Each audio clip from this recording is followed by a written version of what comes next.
Hi, this is Joseph Williams, son of John Williams, and you are watching the Nerf Herder Council. What is up, everybody? Welcome to another episode of the Nerf Herder Council. My name is AJ, and I am the only guy here tonight. So, lucky you guys. We are brought to you by the Virtual Cantina Network. We have a whole bunch of plugs we usually go through, but I don't really know what those are. So, we're just going to skip right on past them and go to our usual show. I do know that the views of the Nerf Herder Council do not necessarily reflect those of the Virtual Cantina Network or any responsible adults for that matter. So, if you don't want any cursing or bad language, then you should probably tune out now. But fortunately, the movie we're going to be discussing while we watch along tonight is not that big of a deal anyway. This is something I've been wanting to do for a couple of years now, actually. This is one of my favorite cheesy-ass movies from Roland Emmerich, who's known for his disaster films. He also did Day After Tomorrow, 2012, things like that. I think he's responsible for Deep Impact as well. Not sure. I should have looked that up before we went live. Anyway, we are talking about Independence Day. This is a cult classic from 1996. I figured today was the perfect day to do it, not only because, of course, July 4th is coming up here in 2 days, but if you know the movie, the events actually begin on July 2nd. So this is the perfect day to begin this, because if this was the movie, we'd already be pretty screwed. Ships are already passing the moon and assuming their geosynchronous orbit over all the major cities of the world. So, spoiler alert, it works out okay in the end. Kind of. In any case, John is off doing family stuff tonight. And, you got a show without me a couple weeks ago, so now you got a show without John. So, we are flying solo on this. This is freely available on Disney Plus for viewing. So, this is your chance right now to go ahead and queue up your Disney Plus account, search for Independence Day, and get it queued up to the 0 time mark. And we can get this thing going here in a couple of minutes. I did want to get in a couple of plugs before I forget, just to make sure that this all gets handled, because I'm not usually the main host and I don't really know what I'm doing. So I just want to go ahead and chime in real quick and talk about the viewing schedule on the Virtual Cantina Network for the rest of this week. Tonight is, of course, the Virtual Cantina Network presents the Nerf Herder Council Independence Day Watchalong. Tomorrow night, VCN Watchalong is going to be Light and Magic Season 2, Episode 3.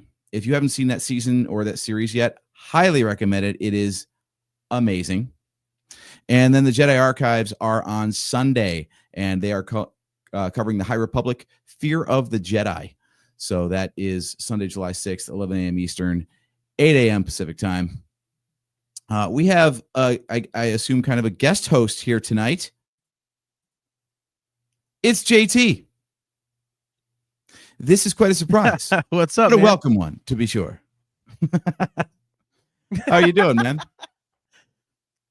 I'm doing good, man. I am grilling for the family, so that's why I'm not here. But I did see that you had some Wi-Fi issues. You got into the movie, so thank you for covering for me, first and foremost. Second of all, I think this is, as you said earlier, you've wanted to do this for a while on July 4th. I think it's a perfect July 4th type of episode. I've never seen the movie, so What? I think that I've never seen this movie. It's one, dude. So there's all these like classics. Yeah, there's all these classics that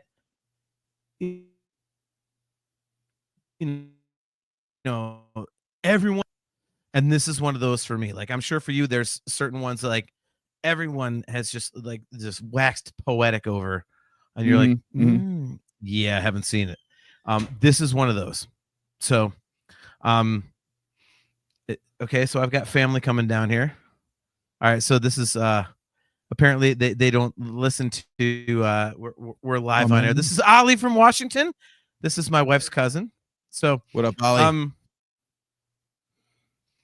So I have to say, Hey, Ollie, have you seen Independence Day? hold on. AJ wants to know, have you seen Independence Day? Yes, and it's a travesty that your brother has not. It's the whole family down here. AJ, I'm going to dump out because AJ, dump out. No, No. Oh, no, sir.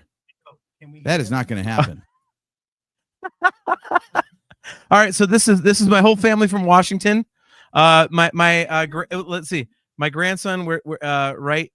We're yeah. Well, it's all in reverse. There he is. Okay, my grandson's right there, a few days from being born. Yeah. So this is why I'm not on the show, because I have family over. I grilled cheeseburgers for everybody. So yeah, this was not supposed to happen. I was just supposed to. AJ, I literally did this like Ollie and Salas were upstairs, and I was like, hey, watch this. I put it on the big television. I was like, when Steph walks in and sees me on the television, she's gonna get really mad. And apparently someone sold me out. So I'm in trouble. Oh, there she is. There we go. Yes, Ollie thinks it's a travesty that I've not seen this movie. Yes. It is. Have you seen Top Gun? He just asked if I've seen Top Gun. Seriously. Gail McLeish, coming up in 2 weeks, AJ murdering John for having not seen this film.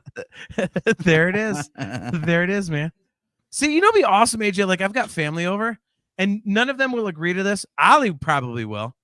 I've got a bottle of whiskey. I got a bunch of beer. We could literally sit down here in my man cave, let you host the show.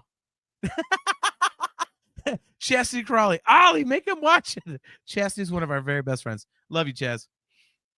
AJ, it'd be awesome for me and Ollie to sit down here and get drunk and do a watch along while you're doing it on our own show. We'll watch a movie with our own podcast and watch Independence Day. So go for it, brother. Ollie, oh my God. That's going to happen. So he said, Ollie, I think it's going to happen. So I am so sad that your brother's never seen Independence Day. And how old is he? When did Independence Day? You know what, Ollie, why don't you jump in here? Why don't you jump in? Is it okay, AJ? Real quick, 2 minutes. Oh yeah. I know you got to get to the watch along. Thank you for covering me, by the way. This is why I'm not here, guys. Like, I have family in town from all the way from Washington, so all the way across the country for us here in Cleveland. So I'm gonna put Ollie on, and I don't care if you get my earwax on your ears. This is what you got to deal with. So here you go. Hell yeah. There you go. All right. So there you go. That is your left ear. AJ. All right, guest star Ollie. Here we go. Thank you. That's AJ. That's Hi, my brother. AJ. It's my best friend. This is very interesting. AJ Ollie. Ollie AJ. Do you have to get? What's up, tell man? me if I'm too loud or I don't know how the microphone works. Oh, you're all good. It's used to his Right loud ass. You can shout all you want. Can I just say? No, Like, get as close as you can. oh, got to get it as right, close as you can. right in the mouth. God. Sorry. I said you left. mic. He's never seen Independence Day. I don't know how this happens. He's your brother. The dude's going to be a grandfather, and he doesn't even have like a good movie background here. You know, it's ridiculous. I don't know how he's supposed to do this. I am actually really excited for it. Just to tell you, he hasn't seen Independence Day, so it's going to be mind blowing the first time. I mean, Jeff Goldblum. Fantastic. How is he going to be reacting to this amazing character that is, I think, what made his career as Jeff Goldblum outside of The Fly? But Ollie, you're already a hit. Kel McLeish says this is better than the actual movie right now. I love it. We've been on for like 5-10 minutes now, and it's already off the rails. This is fantastic. it's what we do. It's what we do. Yeah. And Marcellus has No, you're on not seen Top You Gun, you're on no. which is great. Okay. So one guy has not seen Top Gun and one guy has not seen Independence Day. So if you haven't seen one, which makes you worse? Like Top Gun's a classic, Gun. Independence, right? Okay, Marcellus. Yeah, it's Top Gun. Yeah, you lose. You lose. Sorry. I watched Top Gun before. Guys, I don't know what ruining my he's power. talking No. about. AJ, Pop, I'm pop. getting him out in 60 seconds, man. Dump out. Dump out. Dump out. Is that the term? Dump out. Dump What's up? out. What's up, AJ? What's up? What's up, big dog? Salas, what's up, man? So where are you from? So- What do you do? Oh, this is not a FaceTime. Do you Ollie. like That's not what we do on this podcast? Long walks on the beach? Yeah. No, Yeah, I'm we're 45 minutes north. I'm actually Maybe in my Cleveland. podcast John is calls really himself a Clevelander. He's not a Clevelander. He's 45 minutes south. Does not count. He has lived there. Yeah. Sorry. But no, Back to the movie. we're gonna modify. We've got this whole series of shows coming up that we want to do called Perfect Movies, and it's just one person gushing over the movie and then the other person having to like either agree or disagree. I think instead it should just be movies. The other person, it should be called "How Have You Not Seen This Movie?" And this is the first installment right here. I think that's much better because you get the real reaction to the first time that someone's going to be able to see this. And if they have a feel and a real appreciation for what the movie is, you're going to get a way better, authentic reaction from them. Exactly. Which is why it's I'll gonna be even throw a hilarious bone to see my your girlfriend on drunk this brother. one. Oh, I'll throw a bone to my A bone? girlfriend on this one. I will watch Super Troopers on air for that. I've You've never started seen it like a bunch of Troopers? times. I just keep falling asleep. Like Super Troopers. that's gay. I mean, you didn't see the bear in the wood scene? Obviously, Nope. you didn't watch it. Okay. So Independence Day could not nearly come as close to Super Troopers in magnitude for the movie, right? Because they're on two different spectrums. But it would mean, be it's- hilarious. Do you smoke weed? No. Okay, so you have to smoke weed and watch Super Troopers for the first time. I've got my vices. Ooh, why is it empty then? Hey, John, I Well, could use it. I think I can explain that one, Ollie. Cheers. Sorry if I had one. Oh, no, it's not mine, but it's full. I'll take it. Yeah, exactly. All right, so we've got a little side conversation going on in the chat here. I'm going to turn on a new feature that StreamYard has, by the way. We're going to see how this goes. Audience, please be kind. Sorry, if it looks like I'm looking up over everything, it's because usually my camera is up there, but I've actually moved it to directly in front of my monitor tonight. So it's just like muscle memory to look up there when I'm trying to make eye contact. Anyway, there's a new feature on StreamYard that says show comments on stage. So I think by turning this on, everything is going to be on the screen, whether I choose it or not. Is that a So good we'll thing? see. Stuff might just come up on its own. I'm not sure. Looks like not. Because Kale's chatting and we're not seeing it. All right. Well, it's a beta Oh. feature. I guess that's what we get. No, I see it now in the corner. Maybe it's on our end. Oh, it's very tiny. Wow. That's what she said.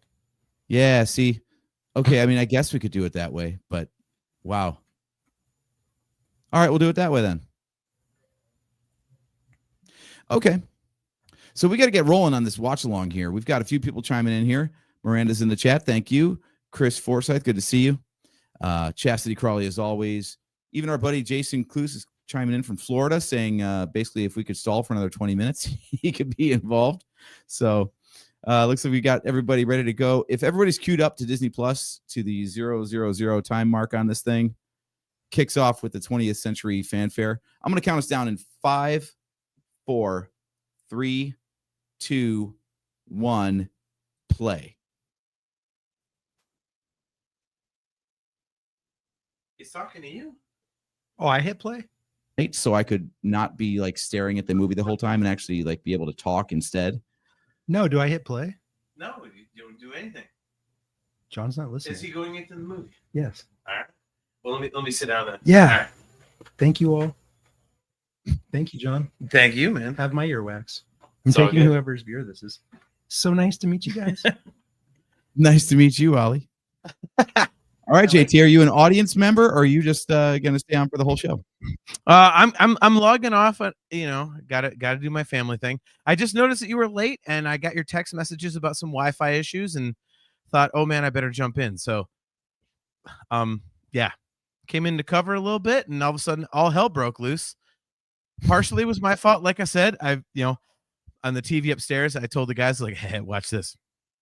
I'm going to go cover for my brother a little bit. And then Steph's going to walk in and see me on the TV and she's going to get really mad. It'd be funny. I didn't know the should whole learn that. family would find it. Yeah. Well, apparently the family can't keep their mouths shut. So, but yeah, I'm gonna go hang out with the family. Thank you for covering for me, dude. I have not seen Independence Day. I'm gonna have to watch this one. Great topic selection on your part, by the way. This has been your idea for the last several months. Like, hey man, you know, we're going on like 2 days before July 4th. So great selection on your part. Before I jump off, I gotta say, you and I were texting earlier. We have a lot of really great stuff coming up this year. Like we literally are basically trying to book ourselves out for the rest of the year. And there's some awesome Star Wars content we're doing and some really good nerd shit, man. You know, personally for me, um, you know, there's some Stephen King in there. There's some Tron in there. You mentioned an excellent Star Wars book that's getting phenomenal reviews.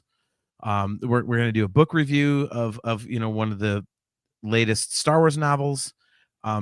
It's great, man. So you know, it's rare for us to have stuff planned out for the rest of the year, but we do. And I can't wait to do it, man. And again, thank you very much for covering for me, dude. I appreciate it. Sure, man. Literally the last time I saw this batch of family was a decade ago. It was right around the time that Steph and I got married. So it's very important that I yeah. Kale wants to call out for a Moonraker watch along. That Kale, boy. You know what? I do love these watch alongs. We will find some time to do more of these. and you know Bonus we should do content, maybe WTF Friday kind of a thing. Who knows? I completely agree with you, dude. And you know what? And I'll jump off right after this. You know, Kale has a good idea. I've never seen Moonraker. I've never watched. I don't think I've seen an entire James Bond movie in its entirety in one watching. Maybe we should do that and have Kale on, and because Kale's he is just a huge James Bond guy. So maybe we have Kale on and let's watch some James Bond. It'll be like kind of our first reaction type of thing, and Kale will be our subject matter expert. So yeah, any James Bond that I have seen has been years since it's happened. So it's either brand new or so old it might as well be. Yep. So Yeah. that could be a good time.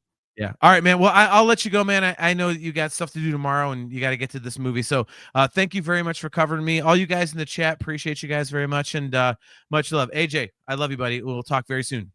All right. Love you too, man. All right. See you guys. All right. And with that, we are already into the movie. He talks right over the front of it. So yeah, quick time check. I got 2 hours and 20 minutes remaining in this thing. I love the smash cuts at the beginning of this. This thing is fantastic. It looks so intense. It's jarring at first, but that's kind of the point, right?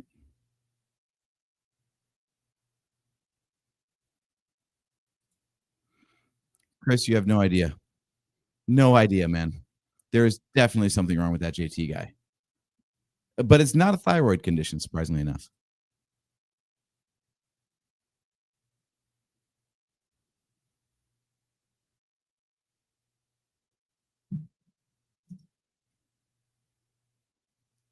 I love that the dad from the Wonder Years is getting some screen time in here. That's awesome. Next to the legendary Henry Mancuso.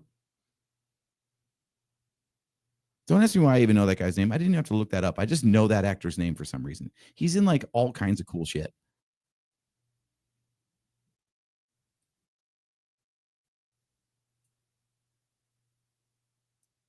Lone Star.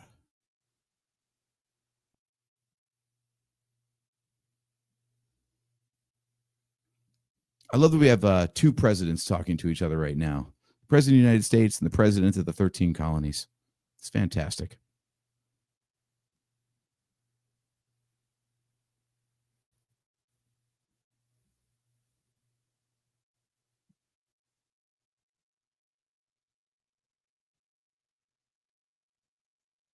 You know, one thing I do really appreciate about this movie is that it gets right into things. It does not really take its time in setting up the plot or the stakes. Like the ships are already coming from the moment the movie begins. I love it. This kind of a movie doesn't need like some big long exposition. It just needs tension. And I love it. Like the satellite, like the static here is already getting messed up on the signal feed. Very cool little touch there.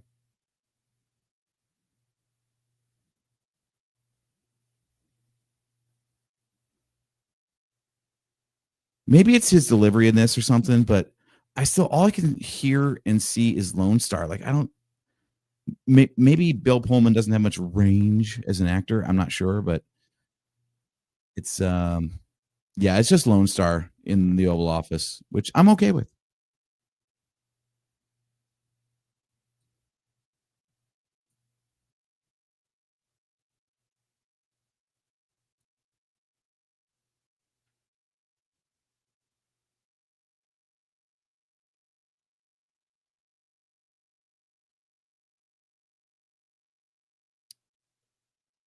Oh, sick burn, Mr. President.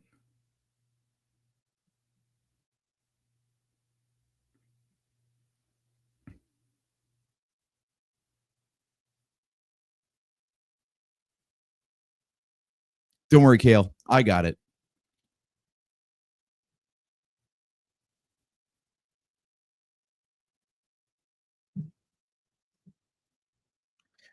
One of the other reasons that I had to watch this movie. See, now you got that word confession in my head, and I want to preface everything with a confession. One thing I love about this movie and a couple others that are on my like watch along list, they're all from like the mid to late 90s when it was still largely practical models and like a little bit of CGI where they could afford it. It's just like it looks so good. It's like Fifth Element. Fifth Element's that way where there's just this campiness to it. There's a quality to the images and the colors are super saturated and you could tell it's like all models and practical effects. And it's campy as hell and it just works. I love it so much. Like you can tell like what era of movie making you're in just by like looking at the film. It's amazing.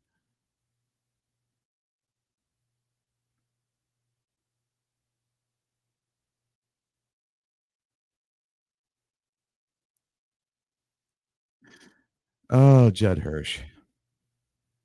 That man is a treasure. An American fucking treasure. A Jewish American fucking treasure.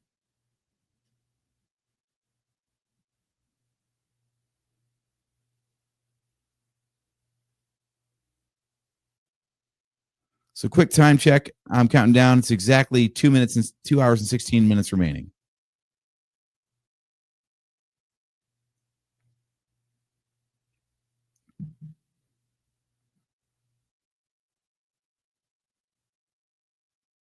By the way, maybe this came out too close to Jurassic Park, but Jeff Goldblum is just being Jeff Goldblum, which is just being Dr. Malcolm.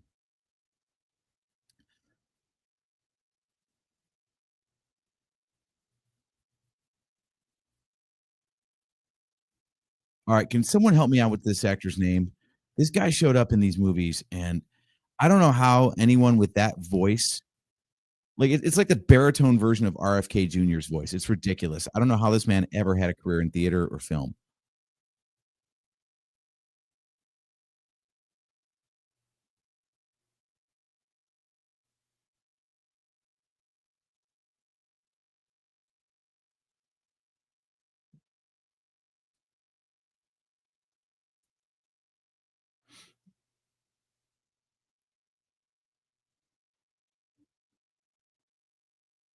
Well, it might be possible. You just never know.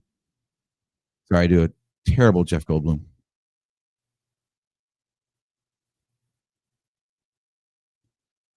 Hey, if anyone's ever actually like lived out in New Mexico or something, chime in and let me know because every time I see people living like this could be a scene out of Tremors, as far as I know.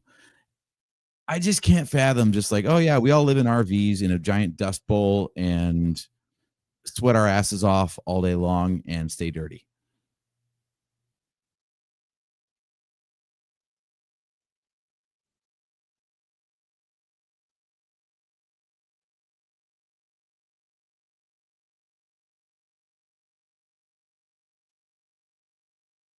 I love how they pretend like they were ever going to hear each other.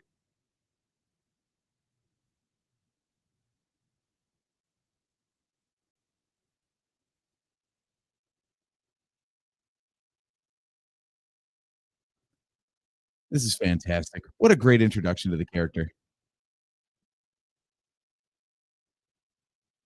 I tell you what, Randy Quaid is an American fucking treasure. A European American fucking treasure.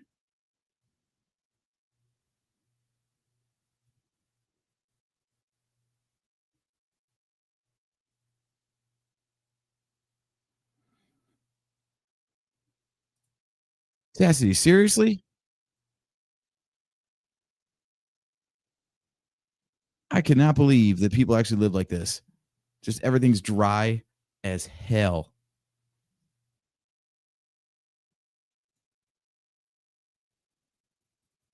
Okay, oh nice. Going to see the new Jurassic tonight.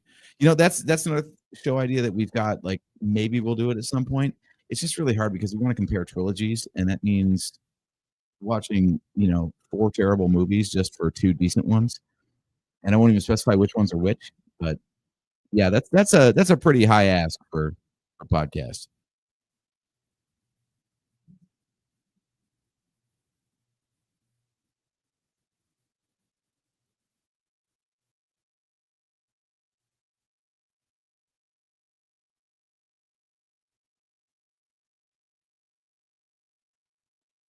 Who the hell hangs a painting in an elevator? Are there really paintings in the elevators at the White House? I want to know.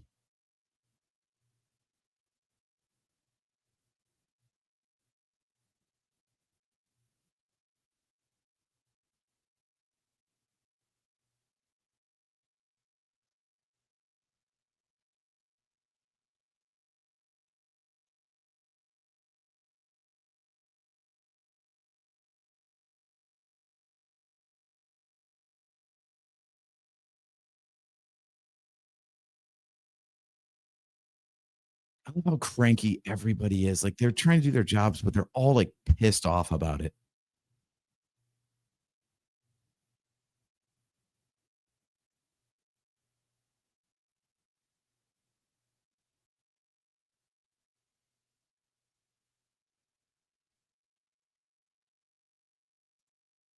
Yes, Chastity. Paintings and elevators do count, even in Utah and California. I've never seen such a thing. It seems kind of weird. Closest thing I've ever seen is a menu for the hotel bar in the lobby. But sure, I mean, I guess if you want to study some artwork while you're just traveling between floors, why not? Have at it.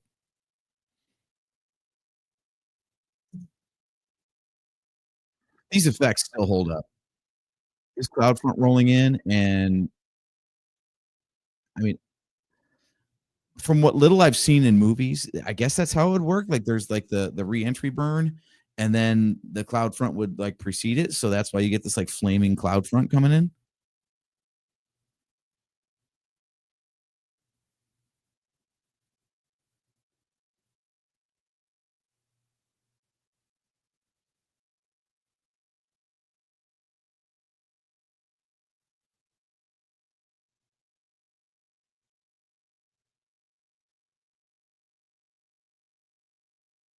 See, part of watching this movie makes me wonder, like, what would the actual government response be to something like this? I mean, I know that the public response would just be pandemonium, of course.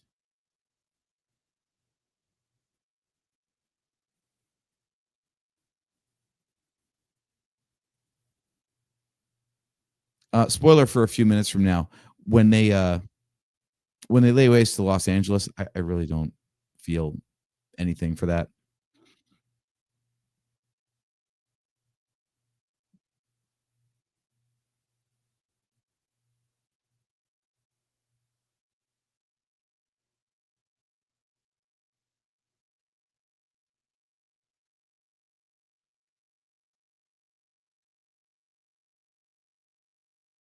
It's also bizarre to think that there probably are times when the okay, and I'm not going to get political.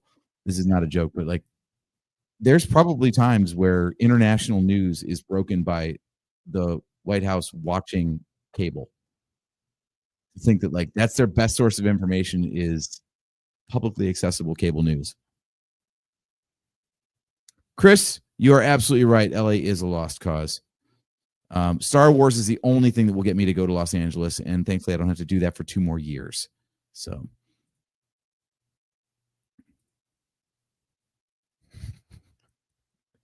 Joseph Friend, thanks for chiming in. Maybe. They said they're targeting cities around the world that have won some sort of championship.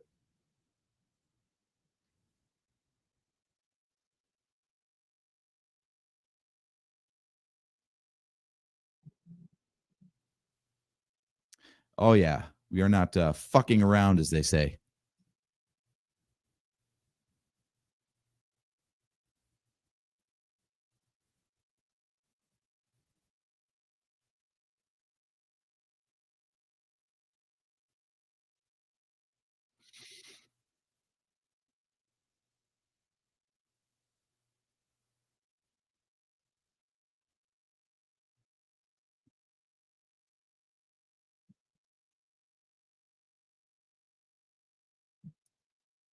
I love that his response to not creating a public hysteria is to send everybody away but himself, so everyone can worry what the hell's going on with the president in a time of crisis. Also, I got to think they've got contingency plans for all this stuff. So it's not even a choice of like, what do we do now? It's like, okay, that's page 37. Okay, that's what we do. Got it.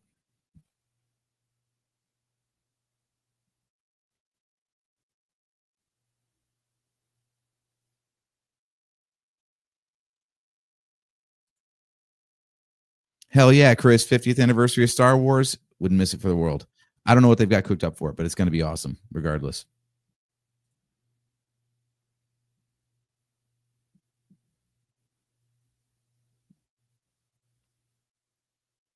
Joe, your joke is a spoiler, and we don't accept that on the Nerf Council. So this is going to have to stay between you and everybody who can squint really hard at the comments coming up on the screen right now.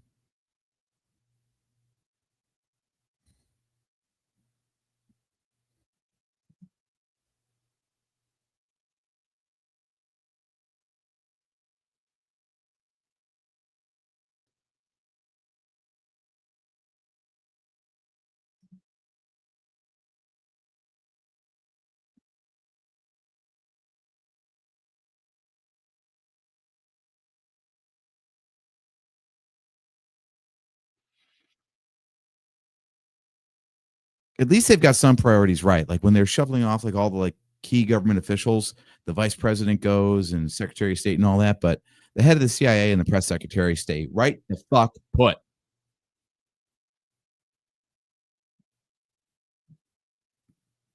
What's up with this guy's voice? I don't understand what his problem is.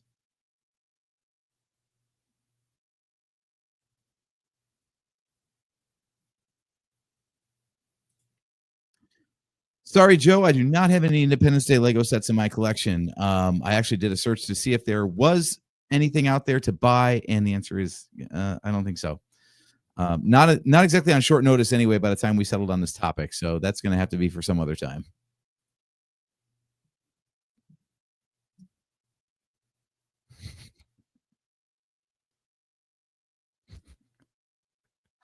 Miranda says that guy got his start by being the highest paid phone sex operator. Can you imagine? Could you imagine what that call's got to be like?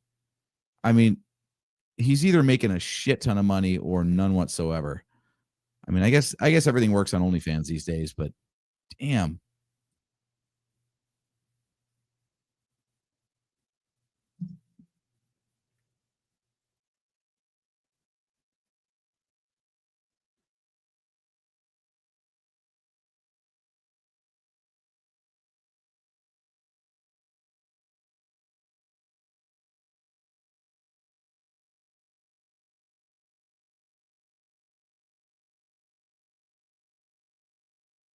I do love this.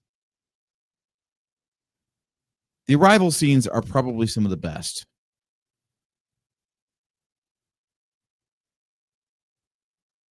It's the best collection of mouth breathing you're going to see in a film. I guarantee it.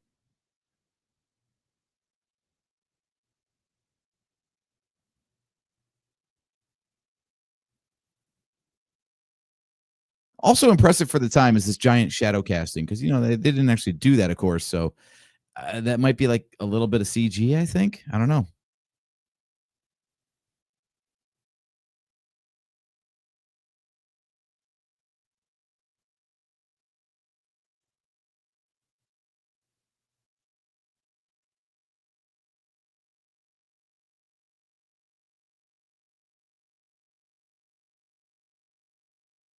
Oh, you gotta love the old joke of total oblivion.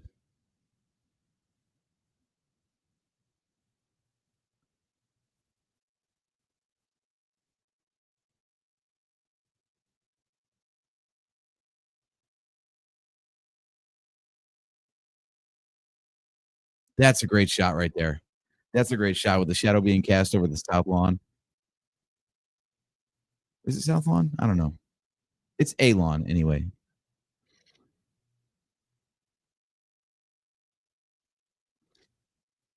Okay, Kale, you got a good point.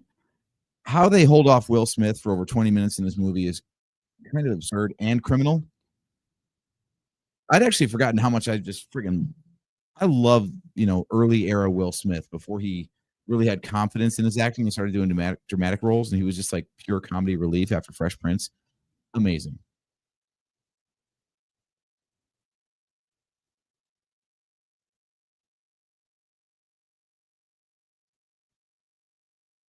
There we go. Thank you for the wallpaper of tonight's show.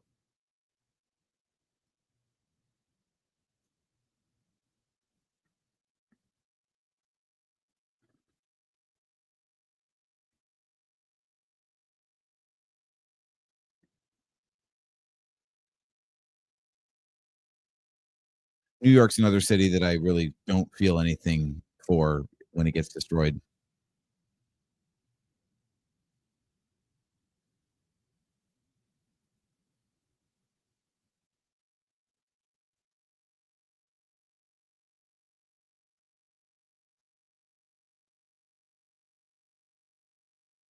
They're so specific with like the size of the ship, saying they're like 15 miles across. I wonder like how much study they put into like the locations and the scale of the ship and regards, regards to the locations. 'Cause I think New York City is only like 6 miles across or something like that. 10 at the most.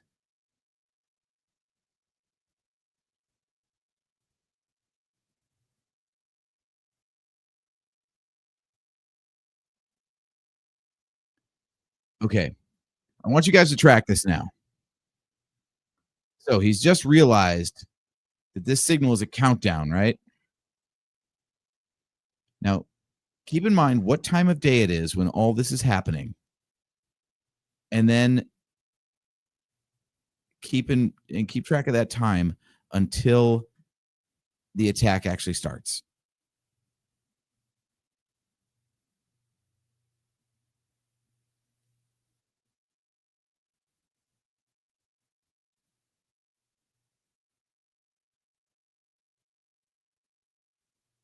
I'm with Will Smith on that one. Dog bringing him in my shoes ain't impressive because then I just got to step into dog slobbered shoes. Not cool. Those are limited drops too. If anyone's a sneakerhead, it's Will Smith.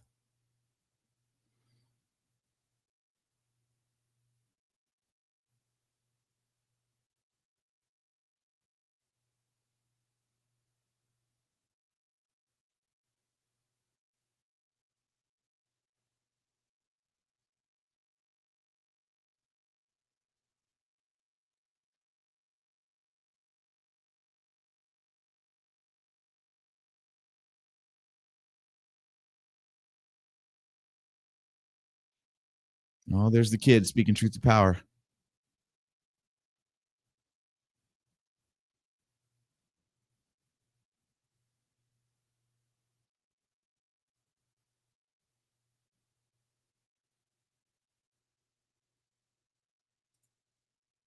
That's actually a really good summary there, Chastity.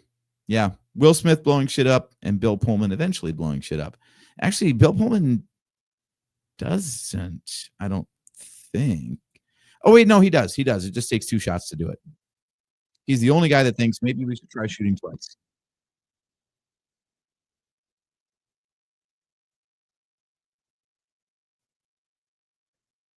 Yeah, nice and sitcom-y there. The man gets all the way out to the curb to read the newspaper without seeing the 15-mile wide spaceship right in his line of sight until after he looks at the newspaper and catches the neighbors in the periphery.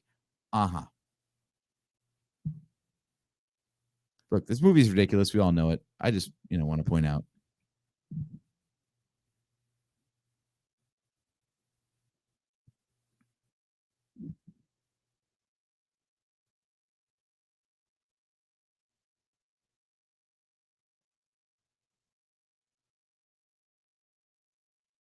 how does a guy with a voice like this ever have a career? I don't get it. And can we get him to cover like all the pop 90s hits?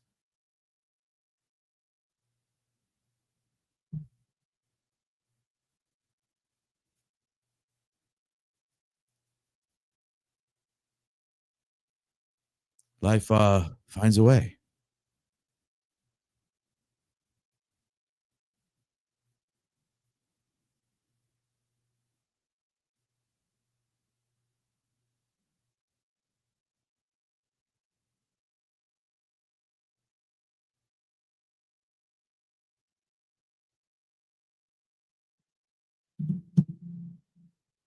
Oh, the lawyer joke. A classic. Joe, yes, we can certainly get a timestamp check. Right now, I don't know why instead of having a how many minutes in, it's how many minutes remaining. But let me hover over here. Looks like we are just about 28 minutes into the movie, which leaves about an hour and 57 to go.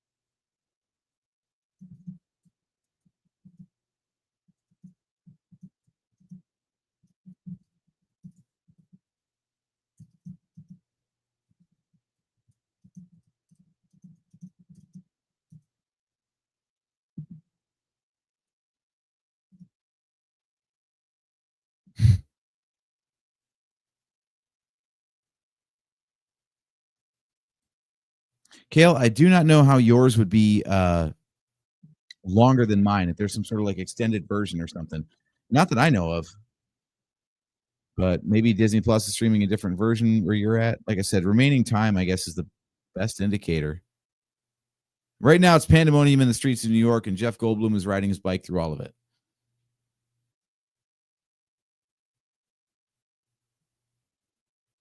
Oh, now Fresh Prince is getting some sass for leaving for duty.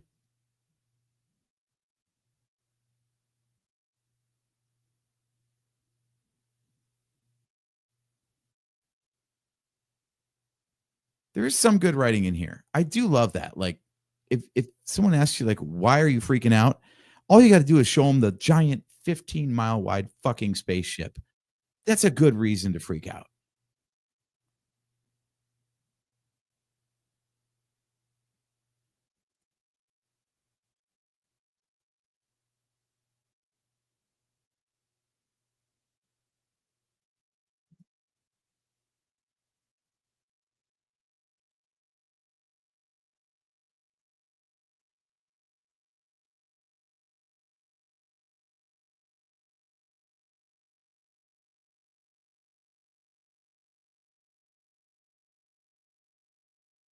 So you think Jasmine's her real name, or is that her stripper name?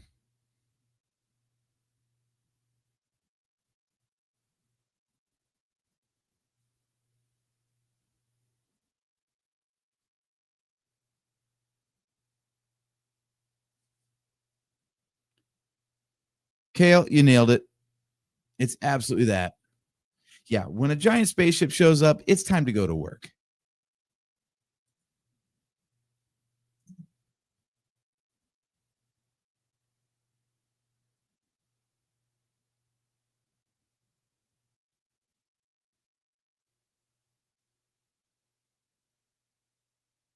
That's a weird bit of dialogue when there's a giant alien spaceship hanging over the entire city.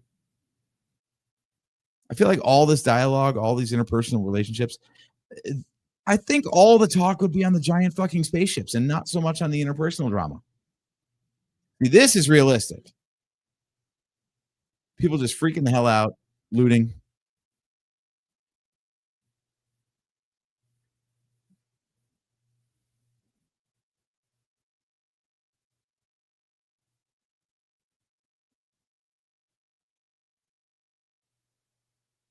Okay, so remember, they said it's a 7-hour countdown. So just keep track of the day-night cycle.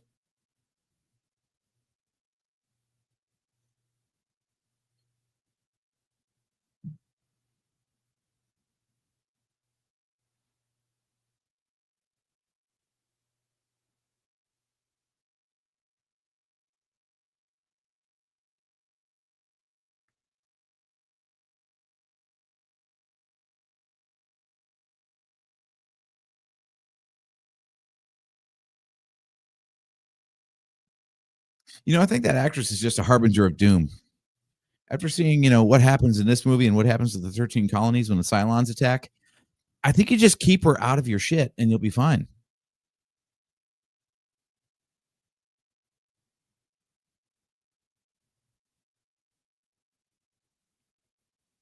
Do you think this caricature would still work in modern day? Can we get someone like this hackneyed Jewish in a movie these days, or would people just revolt as being like not politically correct at all?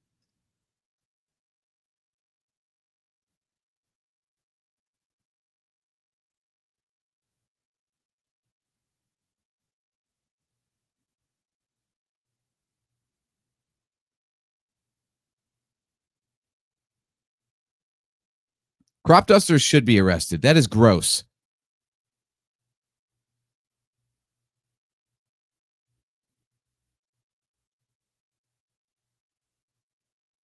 Wow, Chastity, seriously. That is a deep cut right there. I'm even struggling right now. What is that? Not Hitch. Come on, help me out. What's the name of that movie?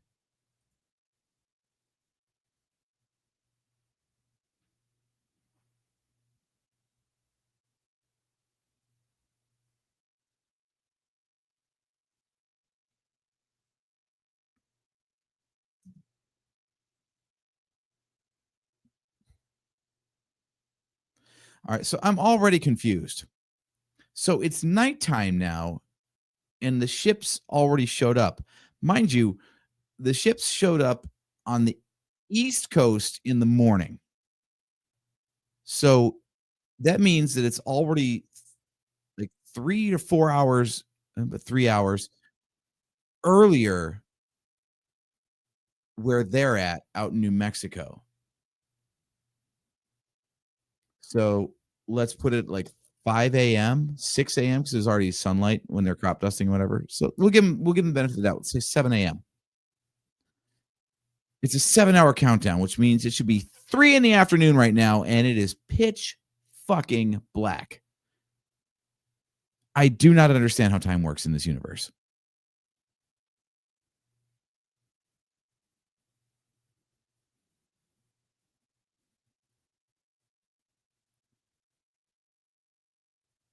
So I don't know if JT and Ollie are still watching the live stream here, but this is a military locker room, very similar to a scene in Top Gun.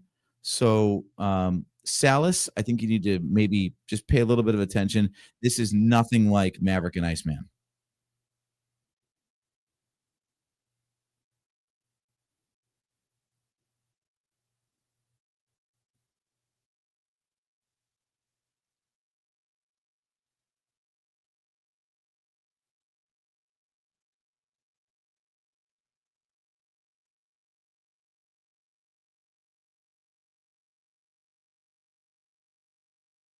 See, it's a bit of a mashup and a crossover, but this guy right here, he looks kind of like Cougar from Top Gun. Salas, you wouldn't get that one. But yeah, maybe this is what Cougar got up to after the events of Top Gun. Maybe he was busy shooting down aliens.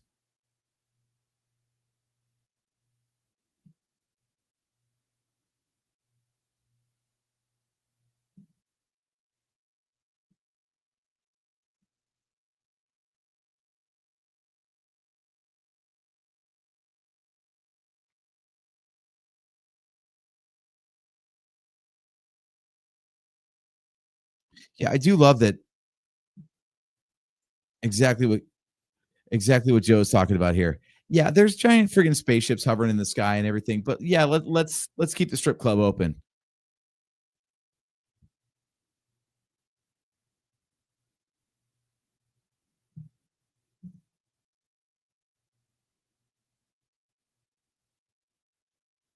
Although I do think this is what you'd have. Every major event has like 3 groups of people. People that give a shit and are excited, people that give a shit and hate it, and people that just don't give a shit. So I feel like there would be enough people that strip club owner would probably be like, you know what? People are going to be freaking out or they're not going to care. Let's stay open. I mean, yeah, aliens are landing and all, but Dem titties, though.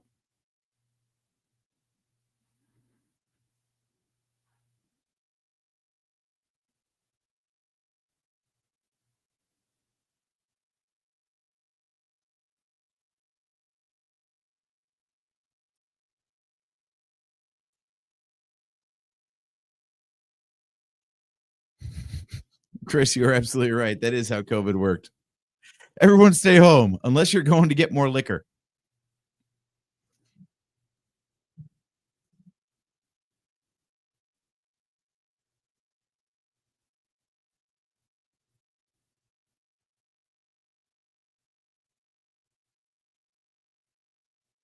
This is also realistic too. There's giant spaceships hovering, but let's go protest at the White House. Like, that's going to help anything.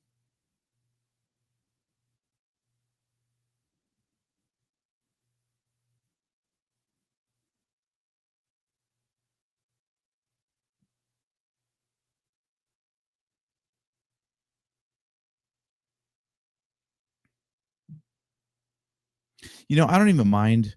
I mean, one, it says it's 1996 in the movie, but still, like, nothing about the technology is really so dated at this point that it kind of like is jarring to watch. I feel like even, you know, kids these days could still get into the movie. It's still modern enough. They've got wireless phones and stuff like that. They're just, you know, bigger and clunkier. So it works.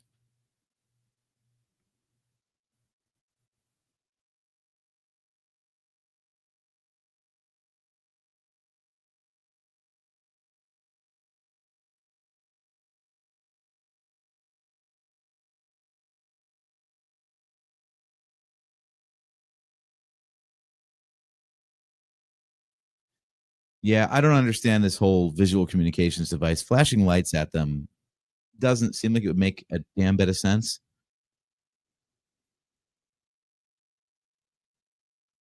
This is some Close Encounters of the Third Kind level shit.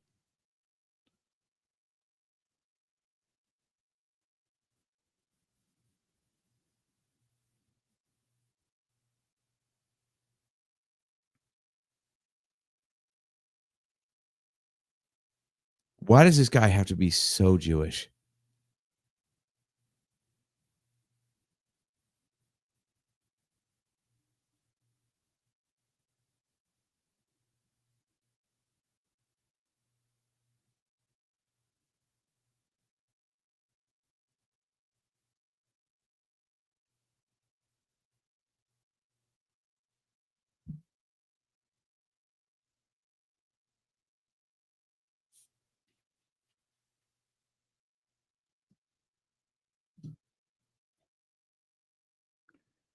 That don't touch anything line. I swear I've got like flashbacks and PTSD to episode 7.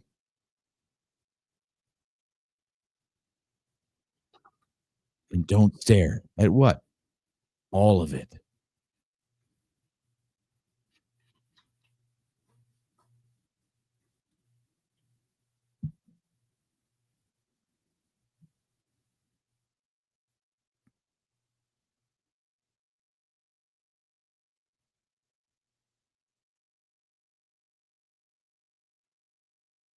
Mr. President, you get punched in the head just once, it'll be fine.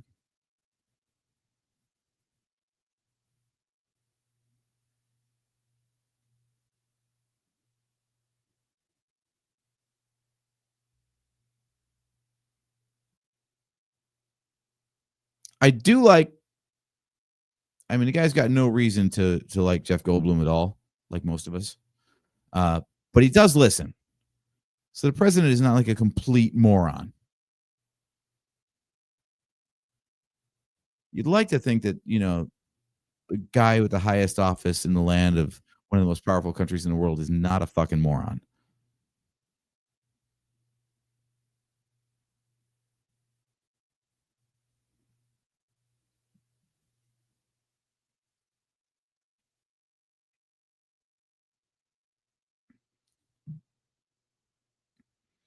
Okay, so it's only been 6.5 hours.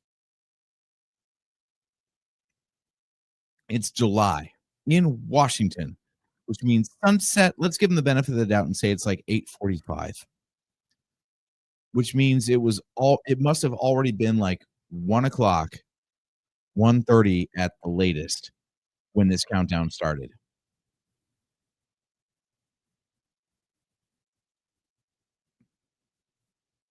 So unless LA gets moving around like 10 a.m., this timing does not make any fucking sense.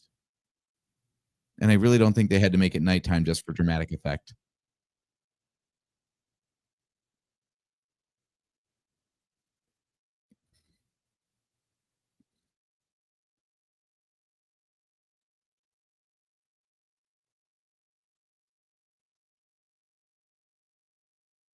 Oh, it's some type of response. Don't you worry about that.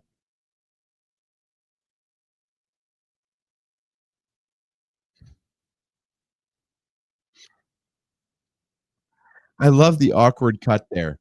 Like very clearly there's a model that gets blown up with pyro and then they just drop it in slow-mo. Like there's no momentum, there's no anything. It's just like how you hit a brick wall that exploded and now the exploding brick wall falls straight down. As good as some of this movie looks, there are also parts that look absolute trash. This, however, is not one of those parts.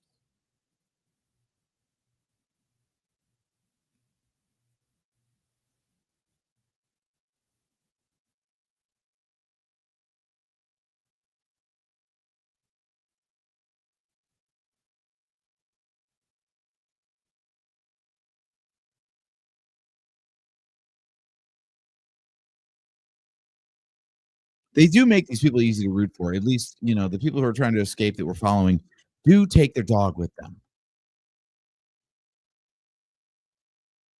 And I don't mean that as like a sarcastic joke. I mean, like, it's a really good idea to make your heroes be dog lovers. Because, I mean, who in the audience is going to be like, fuck dogs? Hate those people.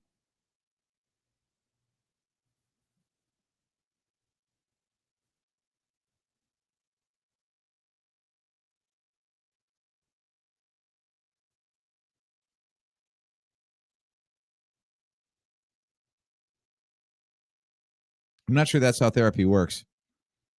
I don't care what you're paying. If aliens are invading, the therapist needs to freak the fuck out and be unavoidable, unreachable too.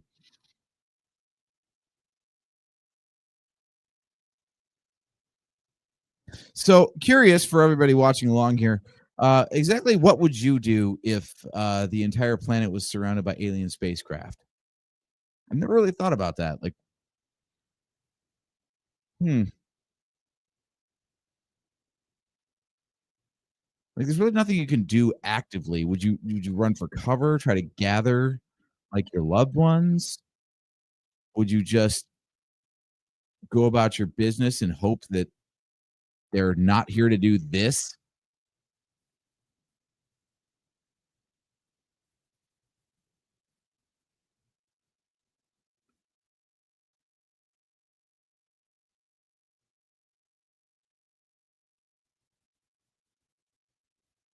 So full disclosure, I coach CrossFit at the gym that I go to, and we have this practice called Question of the Day.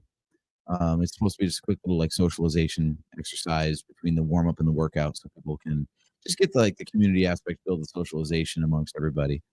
I would love to ask, like, what would you do during an alien invasion? But you know, it's not supposed to take like 25 minutes to get through that portion of the hour, so I can't. But boy, would I love to know that.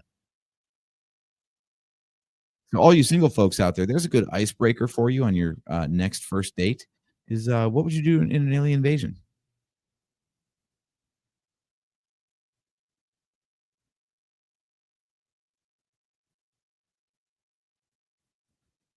Chris Forsyth says he would grab his bottle and his cat and start filming. Not a bad idea. All right, the countdown just hit 0. So if you're not synchronized to that time in the movie, shit about to go down.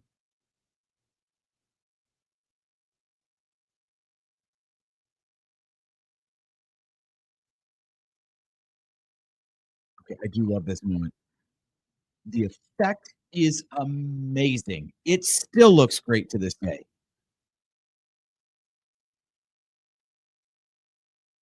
And the fact that it's so protracted, like they draw that out for like 30 seconds, I swear, just to like wait until the shit starts blowing up. It's amazing.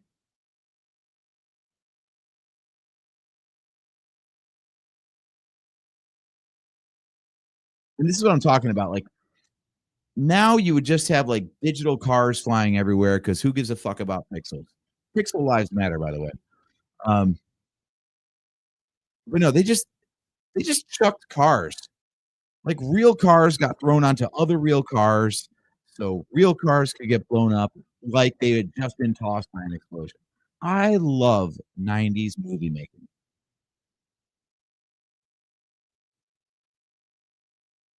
And here's the shot.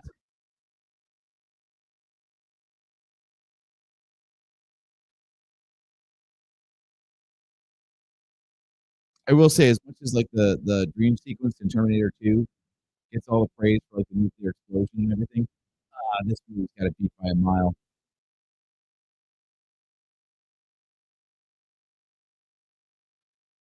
See, I love that detail. Let's not just throw cars on top of cars. Let's throw people on top of cars. And fire trucks.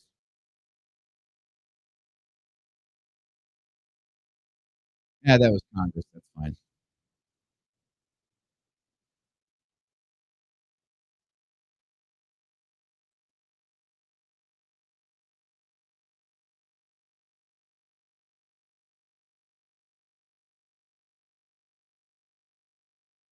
Getting reports of audio issues going on here. I do not know what the problem could be.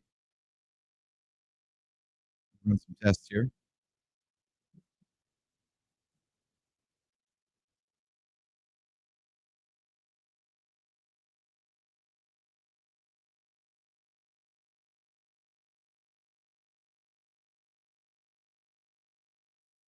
Numbers are looking solid on my end. Maybe it's through StreamYard.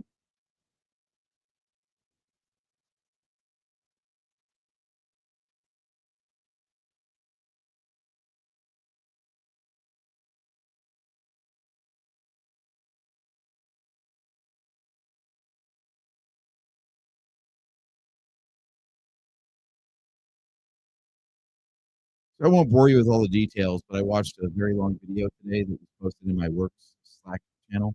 Um, I work with a bunch of it's me. But they were showing this theory of traffic flow about how basically having more routes actually increases traffic rather than decreases it based on how it flows between them.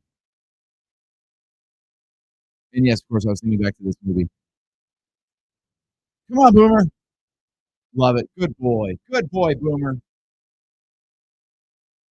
I actually had a dog named Boomer growing up. He was awesome.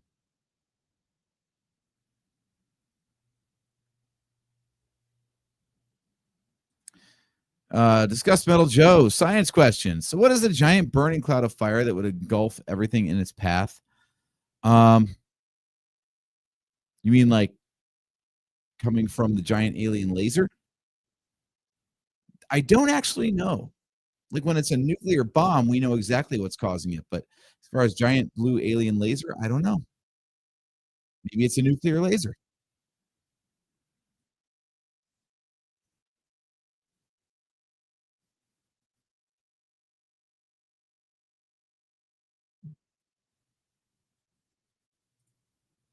Okay. Apparently, there's audio issues on my end. So here's what I'm going to do. I'm going to switch. Terrible audio on purpose. Terrible audio now. How bad is it? Is it better or worse than it just was?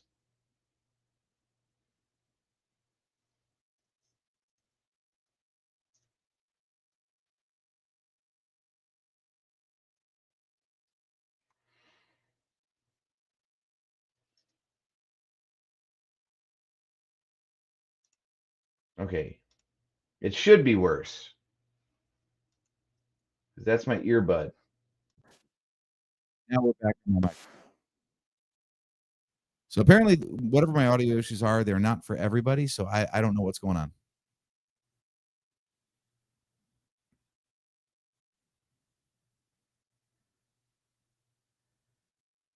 Yeah, I don't know what's going on, Kale.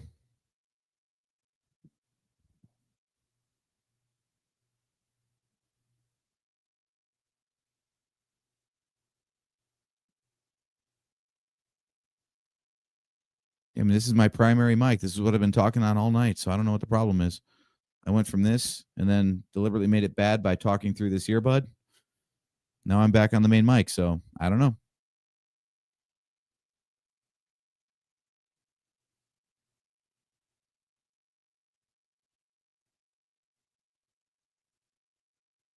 Yeah, I don't mind any of this. I'm watching LA in ruins, and well, I mean, it's just kind of just LA at this point, isn't it? I mean, that's what the news was reporting a couple weeks ago, anyway. So I think this is just normal. You know, desiccated husks, cars flipped over on fire.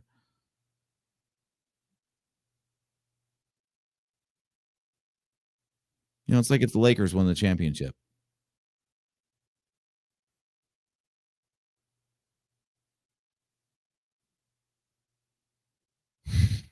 Chastity. The streets are cleaner in the movie. Yeah, exactly.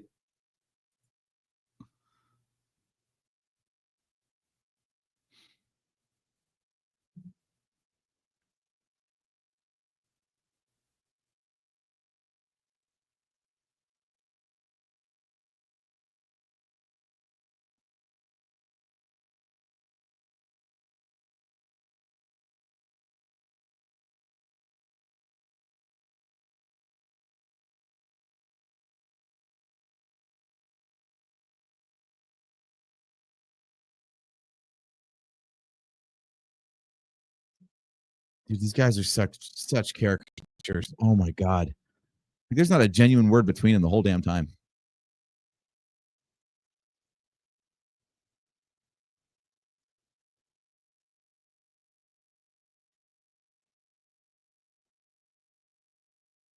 Is this the movie that started the You to Man?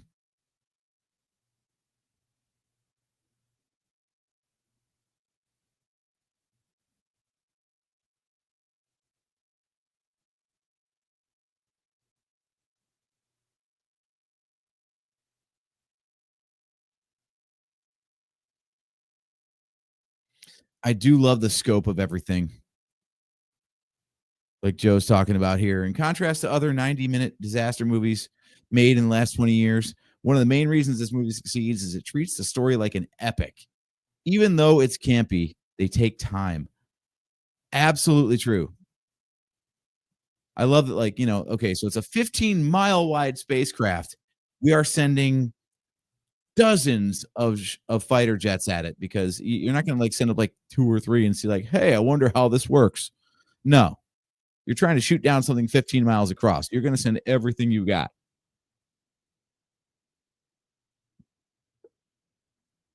And I do love that there's always a cloud cover. So there's like the grand reveal, right?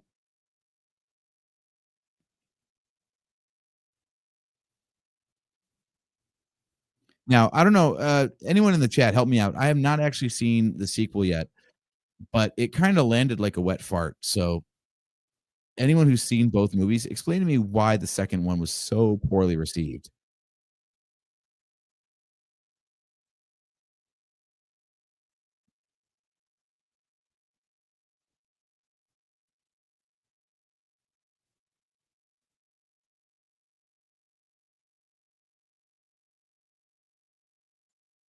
Chris, I don't know what you do for a living, but I wanna believe that you are a crop duster.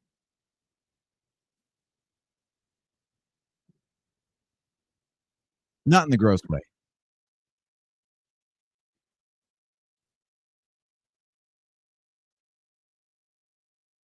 I don't know where the head of the CIA, sits in the government hierarchy, but the fact that this, you know, butthole with legs is around the president at all times seems a little unrealistic.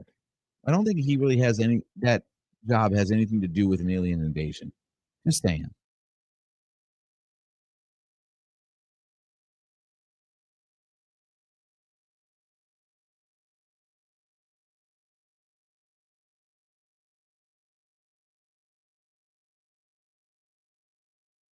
Love that shot. The shots there are a couple of shots in this movie that are great for, like, a sense of scale.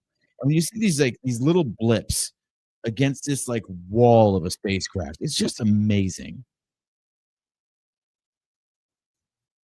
And of course, you had the one fighter who couldn't pull up in time and smash into the shield. Which did anybody else get Rogue One vibes off of that? I know Rogue One was 20 years later, but if that one X-wing that didn't make it through the shield gate on Scarif wasn't a callback to ID4, I call bullshit.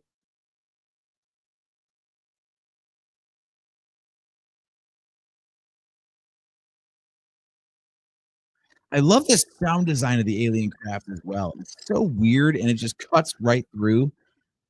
Like it sounds lethal.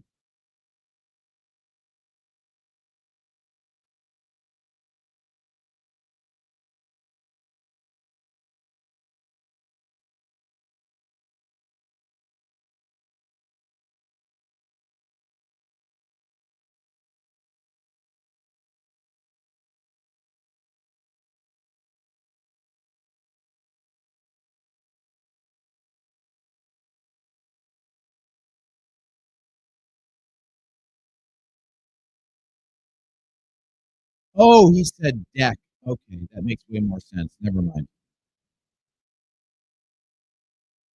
Deck. With an E. Okay. That's right, Mr. President. Yell more. That'll get the orders through.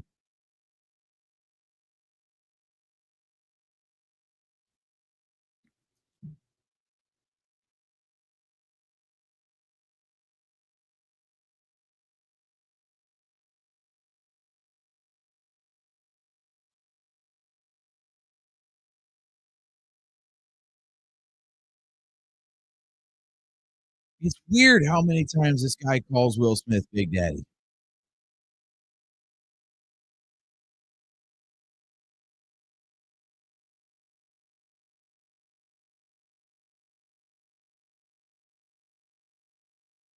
By the way, why is there always teal? I know they're supposed to like be simulating like alien laser fire, but they're not shooting at them when they're doing that.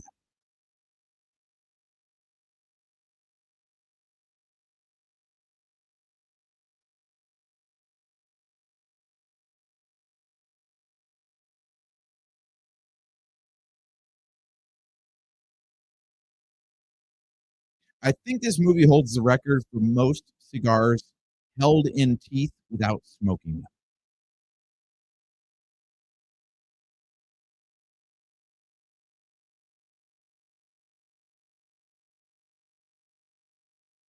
Gail, I think Chastity's going to check in on this one, but if I had to guess, it would be much like my mic issues. Probably the audio quality went to shit all of a sudden.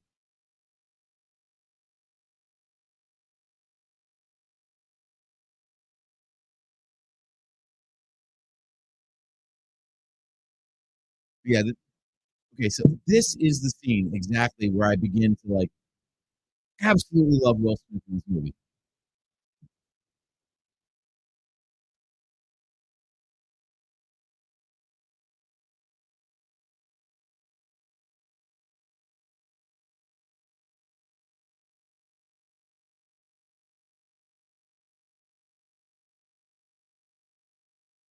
I know they didn't, but I really love the idea that they actually set off explosions in a canyon somewhere just to film this.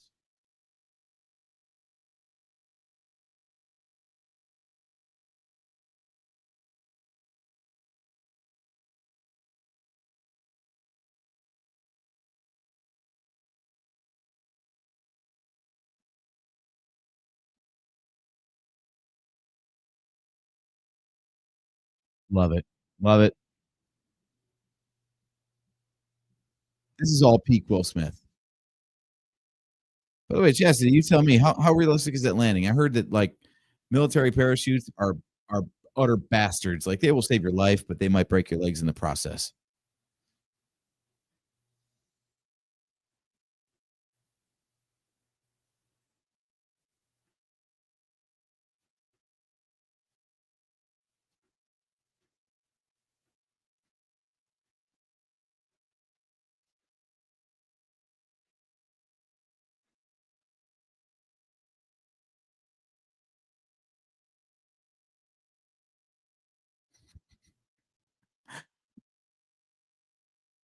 Will Smith is so extra, and I love it.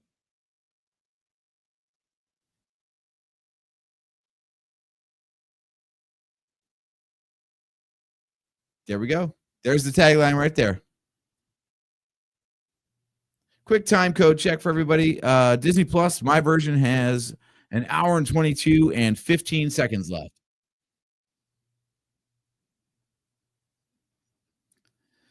And there's another unsmoked cigar. Should have kept a counter of that. That would be interesting to see how many times people have a cigar but don't actually light it.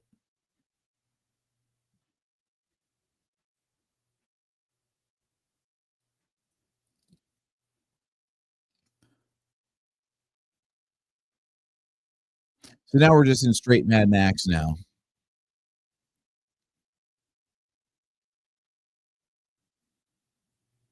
What would be your plan in an apocalypse? What alien invasion, nuclear fallout, zombies, whatever it may be? Where are you going?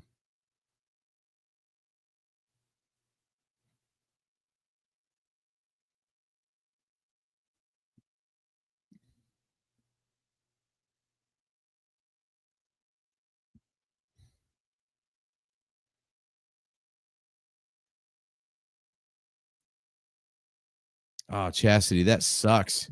He said, my cousin actually just passed that. He jammed both kneecaps and couldn't walk for like 3 days. Yeah, man, those military parachutes I heard are no friggin' joke.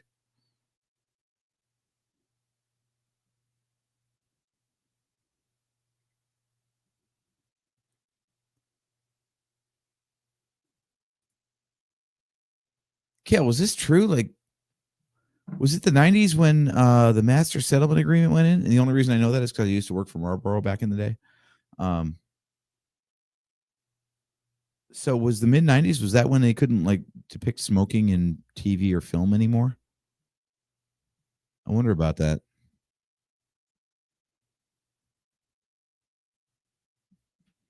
Chris, you're going to use a bow and arrow in an apocalypse? I mean, I like the idea. It's much quieter than bullets, so you want to attract attention, but very limited ammo supply, yeah?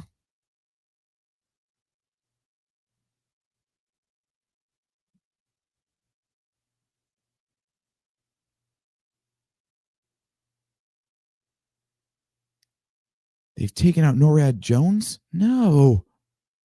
Oh, NORAD. Sorry, my bad. That's bad too.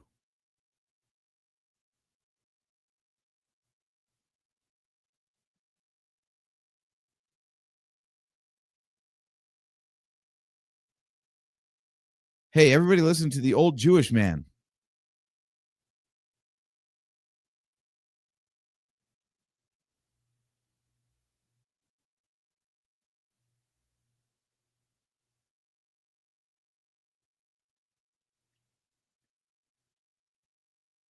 I'm still not sure it's okay to watch this movie with this characterization in 2025.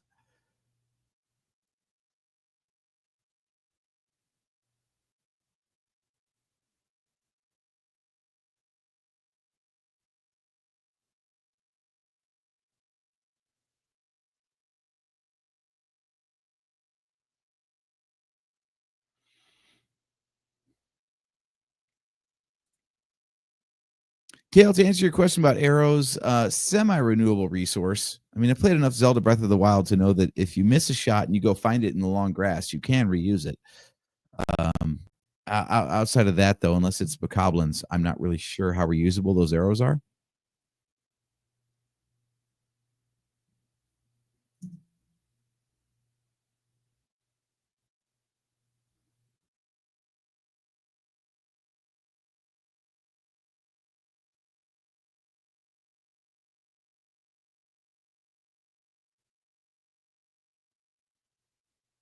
See, this is also something I wonder is like, what would your role be in an apocalyptic situation? Would you be driving the truck? Would you be waiting for someone else to organize? Like, I love that, like, it's a total social reset right now. Like, she's the one who decided, I'm gonna get in this truck. I'm gonna drive it somewhere. Anybody else who wants to pile in the back is welcome to do so. Nowhere in that conversation was, wait a minute, miss.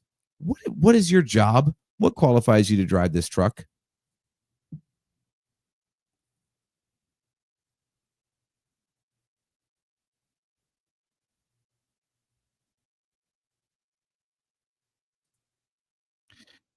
Chastity, at the risk of being, I don't know, kicked off the virtual Cantina network. So if Hollywood can make white Disney princesses not white, we can have a Jewish man in the 90s. Aren't those like exactly opposed to each other? Like, isn't anti-whitewashing a good practice, but being like stereotypically Jewish just the opposite of that? Like, isn't that socially regressive?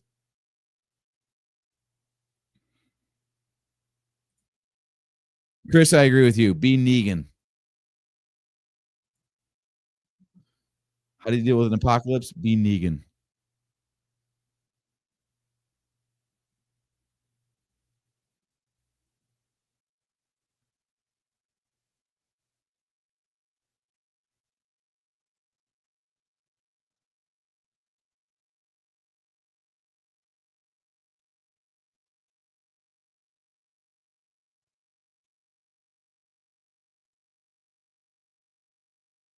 By the way, I don't know this for a fact, but the visual looks very white. I want to guess this was the Bonneville Salt Flats. I don't know anywhere else that is like this purely flat and white. That's why they do land speed records there.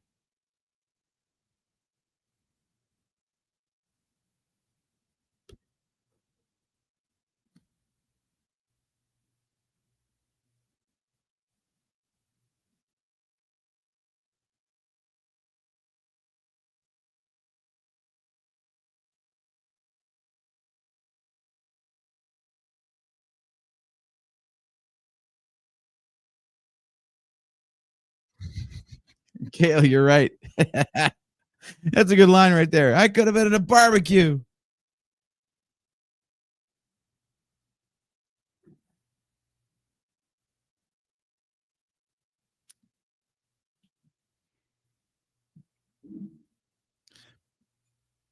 By the way, anyone who's got a better supply of liquor than me, get drinking because this is gone. And well, now it's just Pepsi. There's nothing in here but Pepsi now. It's very sad.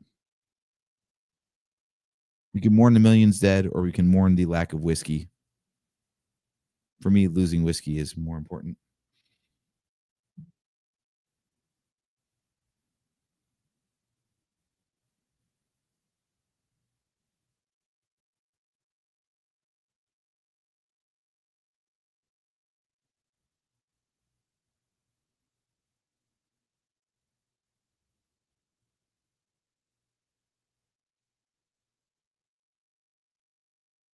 I wonder how many actual facilities like this exist. It just seems so difficult to get all these people to be complicit in a cover up of this magnitude, but I do believe that it happens. I mean, to Joe's point earlier, you got Commander Data down here, so clearly everyone can keep a secret.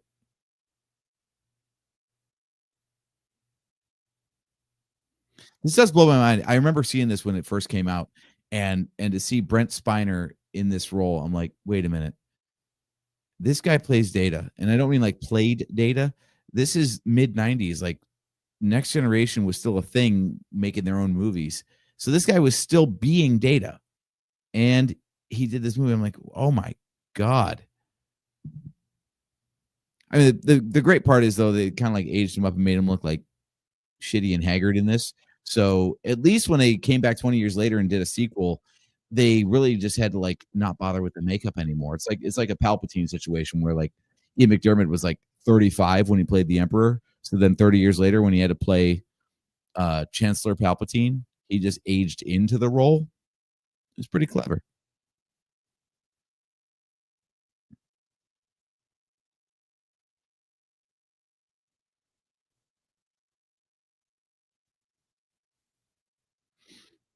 Kale, nice shout out there. Chuck. I haven't actually seen Chuck, but okay, so it's Agent John Casey holding up the rear back there in the last shot. I have noticed a ton of actors from other sci-fi franchises. Like, talk about niche.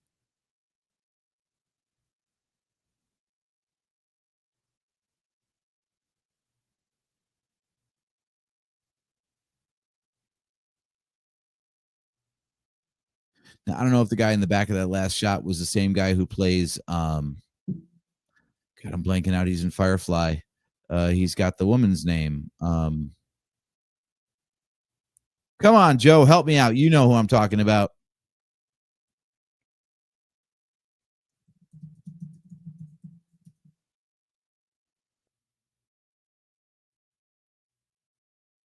Jane. Oh, now I get the whole reference about the favorite Baldwin.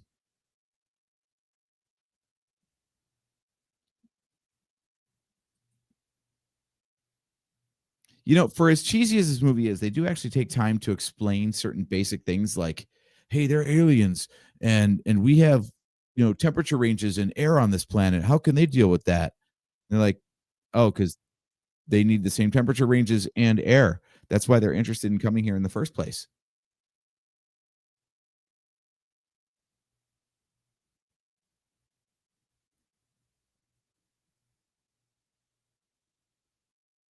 It is interesting that like they take the time to like come up with those little details that explain the story and the plot and everything.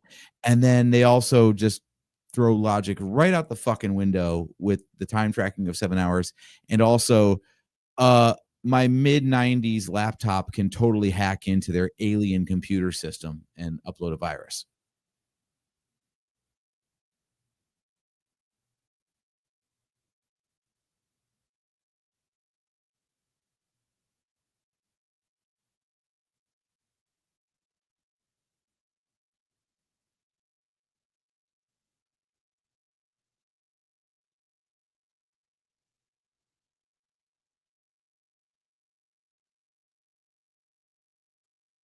Joe, to answer your question about which Noonian song is this person, I believe this would be Alan Isaac.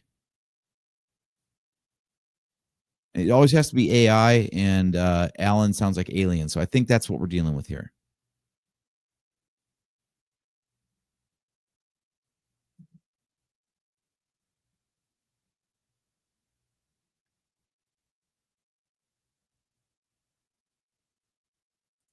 Chastity, I get your point about current smartphones and their computing power compared to what like made the space program possible back in the 60s. I just know that I mean, think of how many basic things get fucked up in technology these days. Like I work for a software company.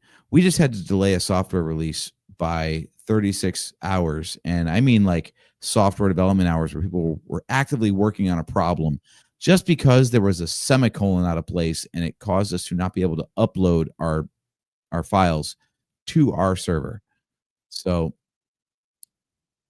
I call a little bit of bullshit on this guy being able to decipher alien language and upload a virus to it. Although maybe all he did was install Windows. That's good enough to crash most machines anyway, or at least back then. Fun story. I've been helping my aunt lately with her technology, and she recently, after a power outage, had a password requirement coming up before the Windows boot screen, and it was because it was an old jumper switch on the motherboard. This used to be like a workstation computer that she got used at a local computer store. I looked up exactly how old this computer was because it's been a while since I saw anything like this. It was made in 2008. It was running Windows 7. I went looking for the settings in Windows and I couldn't find it because it was still called Control Panel. That's how old it was. And Windows 7 doesn't sound that old. This movie would have been running Windows 95.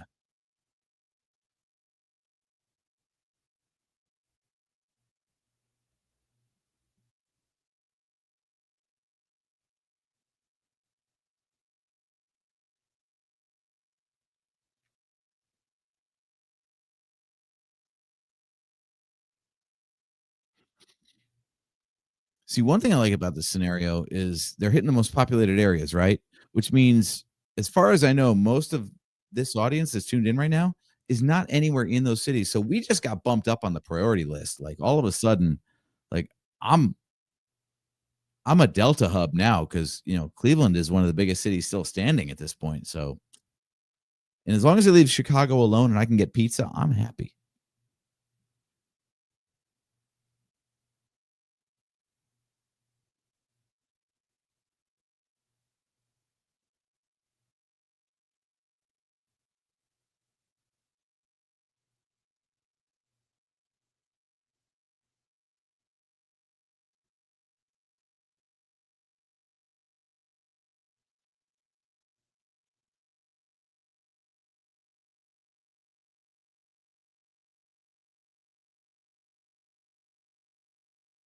Okay, this scene actually like makes me a little bit motion sick because the entire background is moving.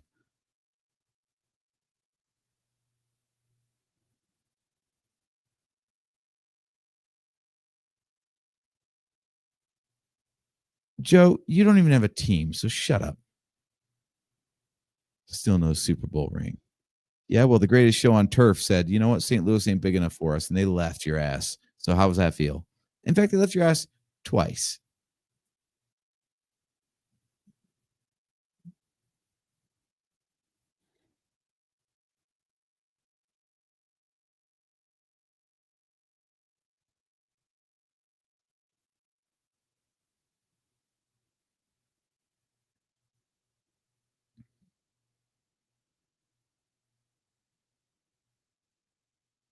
I'm sure there are fan sites out there that have mapped out all these various locations as far as how long it would take to drive from one to another and all that kind of stuff.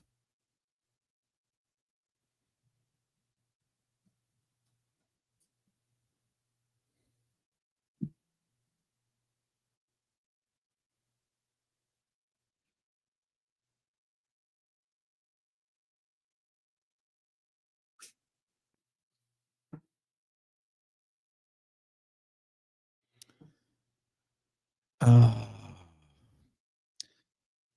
I'm monitoring the chat here, Chris. There is a timeout feature in StreamYard. Ask Kale about that. I mean, at least you're not a Jets fan. I'll give you credit, but only a little bit.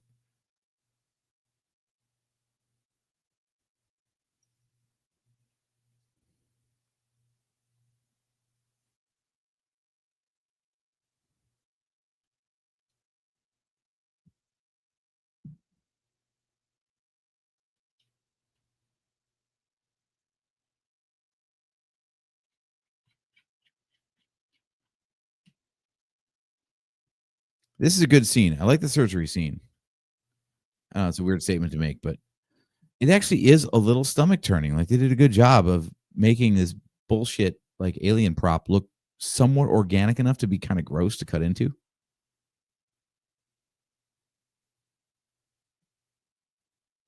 I mean, the sound definitely helps there.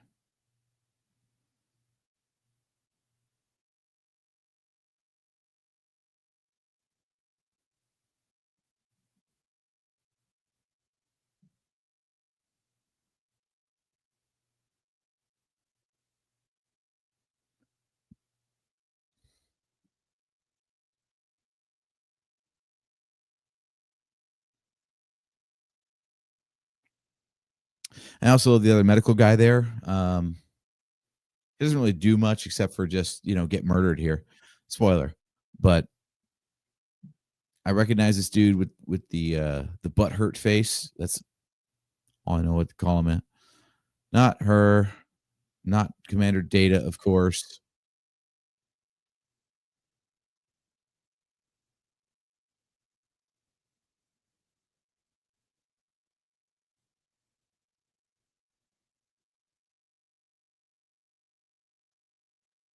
Of course, they're not going to show him now, so I can't prove my point. But anyway, um,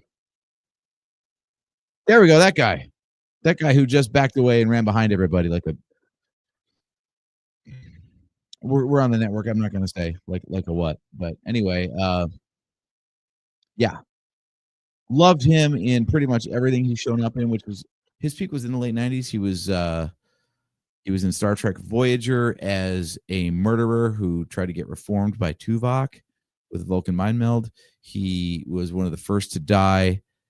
No, one of the last to die, actually, in Alien Resurrection, which not a great movie, but had some great scenes. I think we got to talk about that on the show sometime.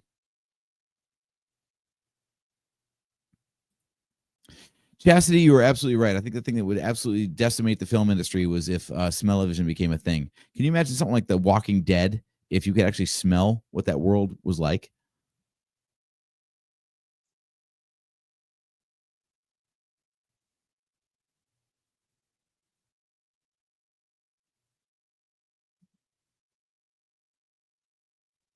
That is one of the dumbest things.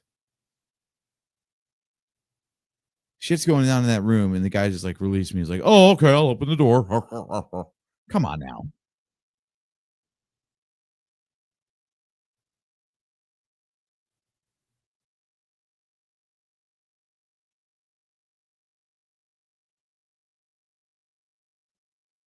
I swear, half those noises are just grunts of pain because he's walking on his knuckles.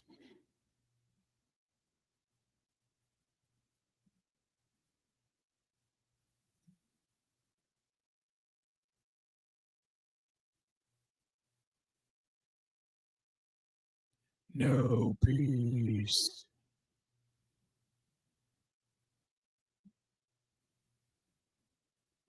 Quick time check for you guys as I'm busy quoting lines as they happen. We have just over an hour and 1 minute remaining. So I got 101:10 right now.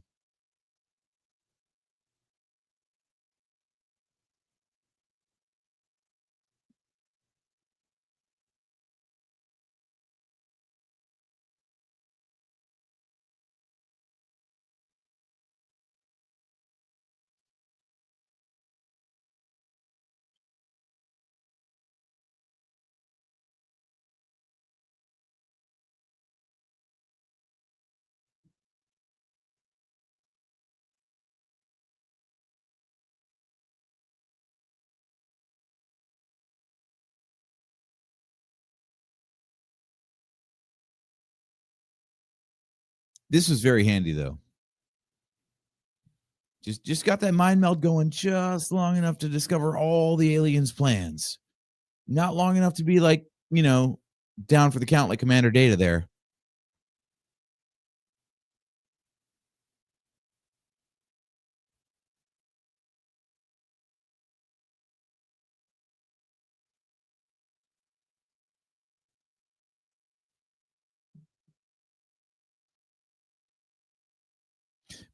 By the way, Miranda was watching this with me last night, and one of her bugaboos, I'm sure, Chastity, you probably have the same thing. Uh, the realism of firearms in movies is absolutely comical. Like zero recoil, and everything sounds like basically a cannon. We all know guns in movies suck, but if you actually know how guns work, they're really terrible to watch.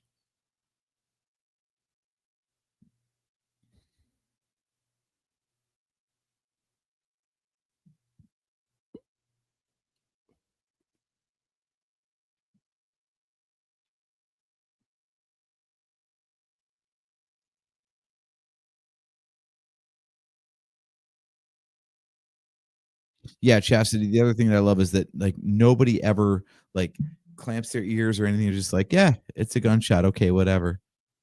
Man, I tell you what, I ran an obstacle course race over the weekend. God, was that only 5 days, 4 days ago? Crazy. Anyway, yeah, they had simulated gunfire. They had ATVs running around with guns firing blanks just for dramatic effect to simulate like a warish type of environment. Um, and even that was like ear shattering. And then occasionally they would have like these giant like cannon blasts going off too, and that would like peel off the trees and stuff through the woods and everything. It was incredible. So knowing what like quote real, and I mean real as in fake gunfire is like, movies got it so wrong, so absolutely wrong.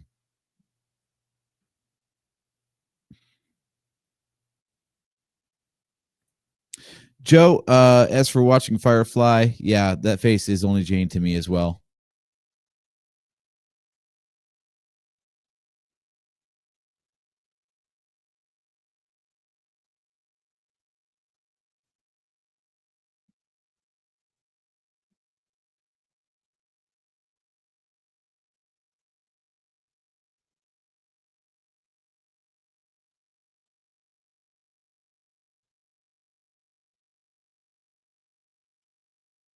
Love it. Love that sass.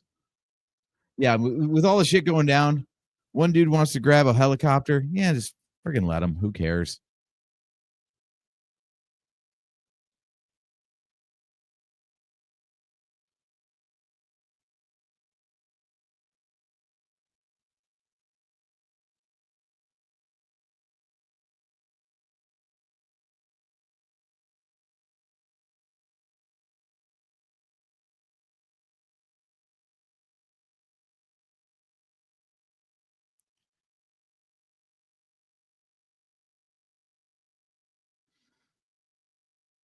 So here's the other thing I don't understand. So they went and they leveled all the cities, right? That was like their opening salvo, so to speak, for the invasion. They haven't done shit else since. They took 7 hours to get into position, and then it's been days since, and the aliens have done nothing else. So what the hell was their plan this whole time anyway?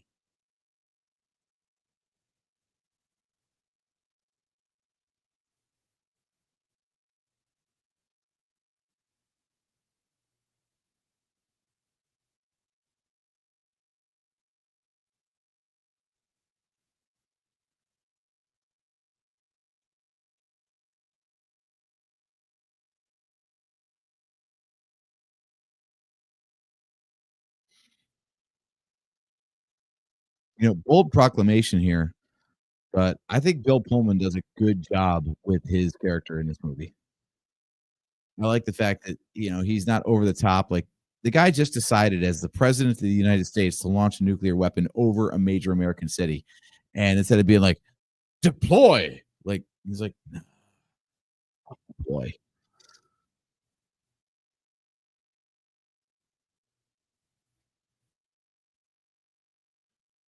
It is weird though. Like, sometimes you get these performances where like the actor does a really good job in a really popular movie and it leads to absolutely nothing in their career. Like, I'm sure I could check his IMDb and see what else Bill Pullman did, but I don't remember seeing him in anything between Spaceballs in 1987 and this 9 years later, and then nothing after this either.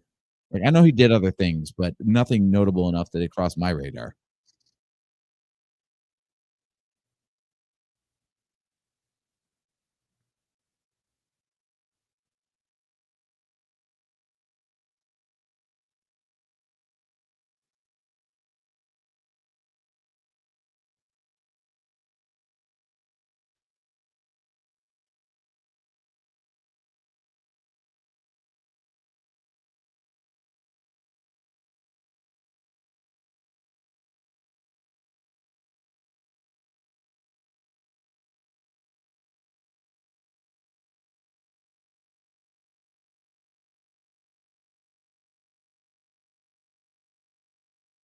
It's a smart call to call the rest of the planes back. If you're just like one wasting nukes and you only got a certain number of them, and also it's going over U.S. populations. mm, yeah, maybe you be a little bit judicious in your use of nukes.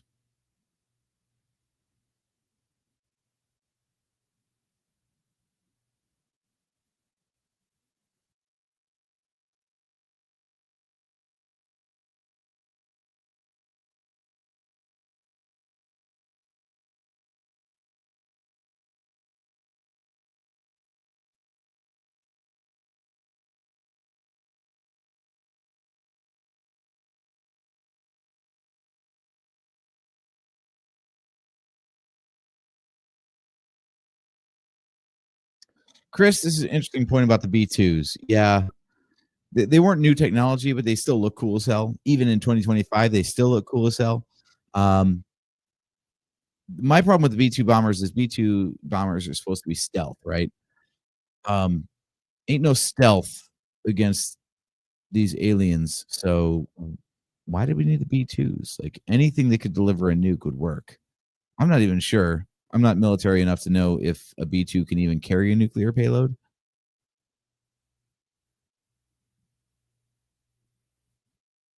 But again, we're talking realism in a movie about, an alien invasion.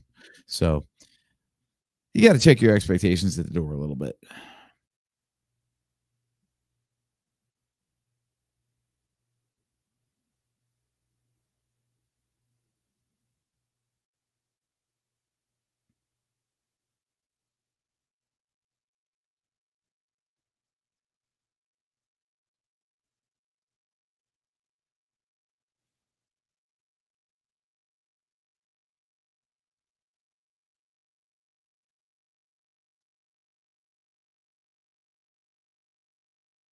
Some of the moments in this movie are actually really good. Like, they're not overdone. There's actual subtlety and nuance to the performances. Like that little moment right there where she, waves off her daughter and is like, look, I can't, like, she knows she's dying. And instead of being over the top and overly dramatic about it, it's just like she's scared, like anyone else would be. It's actually, I was well surprised last night when I watched this movie to find out that, I remember it being campy as hell. I don't remember the acting being worth a shit. And yet actually it's pretty good. Like there's some parts of the script you just can't get around with the corniness of, Jeff Goldblum's dad, for example. But there are little moments in here that could be completely campy and overdone. And instead they're played serious.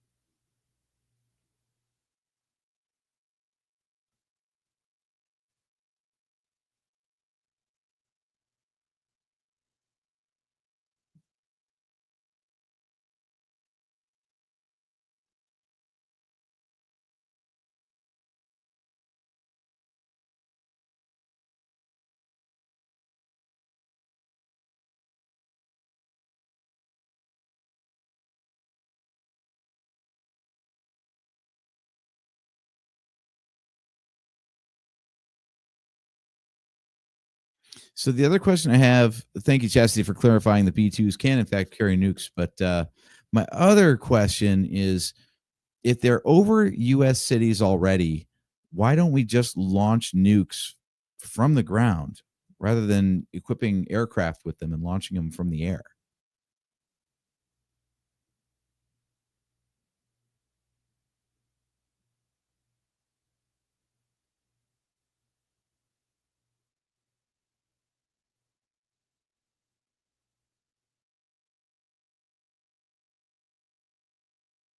Okay, I went a little rant last night about this.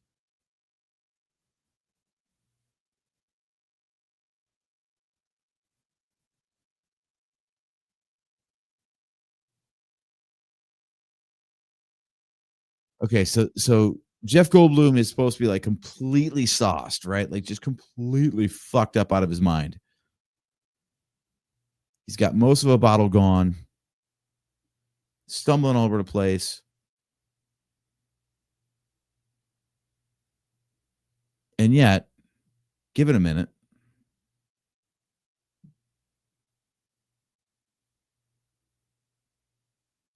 Okay, first off, he's not doing a good job of acting very drunk. Stumbling around is one thing, but like he's way too coherent. His eyes are completely focused. And then this. Now he's like, "Oh, never mind. I haven't been drinking at all. I'm good to go."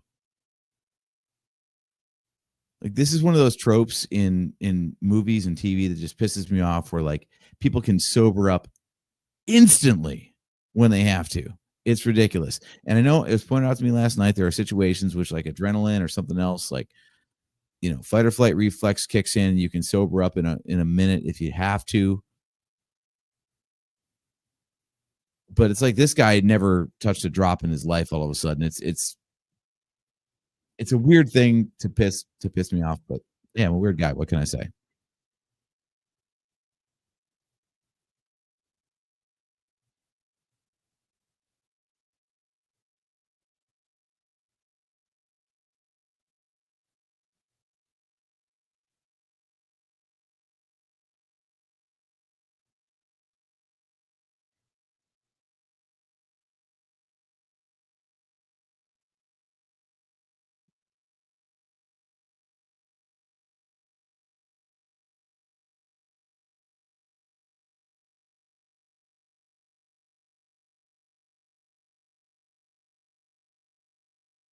Clearly, it's magnetically sealed.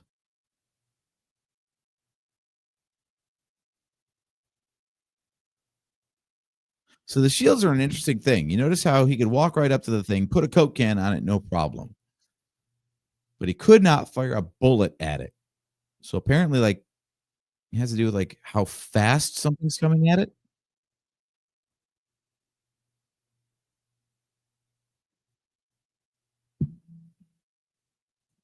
Thank you, Kale. I'm glad you got the reference. This is, after all, a Star Wars podcast.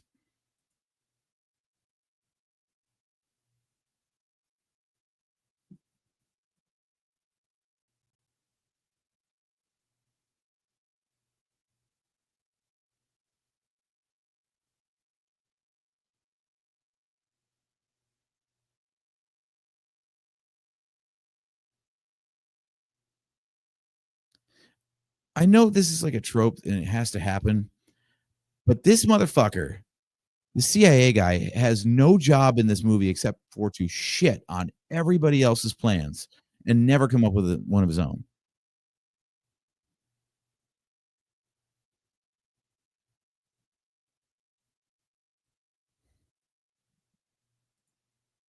Dude, Nick Hall, you are so right. Aluminum is not magnetic. Quick side story, but I tried to be clever about putting removable stripes on my car, so I thought it'd be nice to like decorate it for like game day, for example, and whatnot. So I made like all these stripes. I got like crap loads of like sheets of like refrigerator magnet, right? And like stuck adhesive vinyl over the top. And well, I found out the hard way that my roof is made of steel, but apparently my tailgate and my hood are aluminum because nothing stuck. So I wasted all that time and money for shit that would not stick to my car.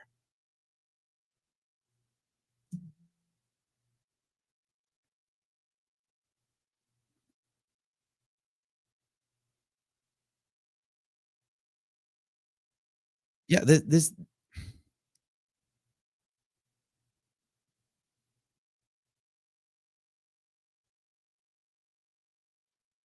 asshole from the CIA has nothing good to contribute. All he does is try to point out why shit won't work. I get the CIA folks are suspicious, but Jesus Christ, come up with a plan.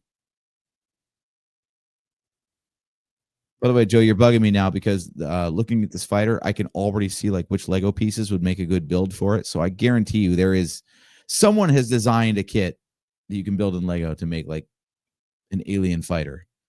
Do we ever get like the name of these aliens, by the way, even in the sequel?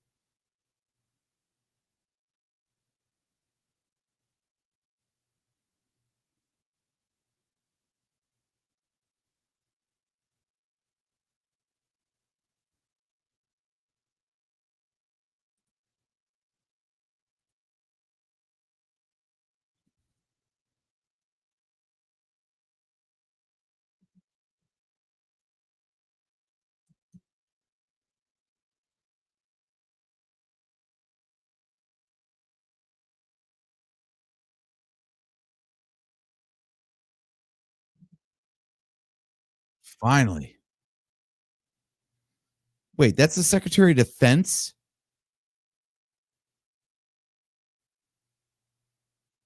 I thought he was the head of the CIA or something. Well, it explains why he's around, but he's still terrible at his job.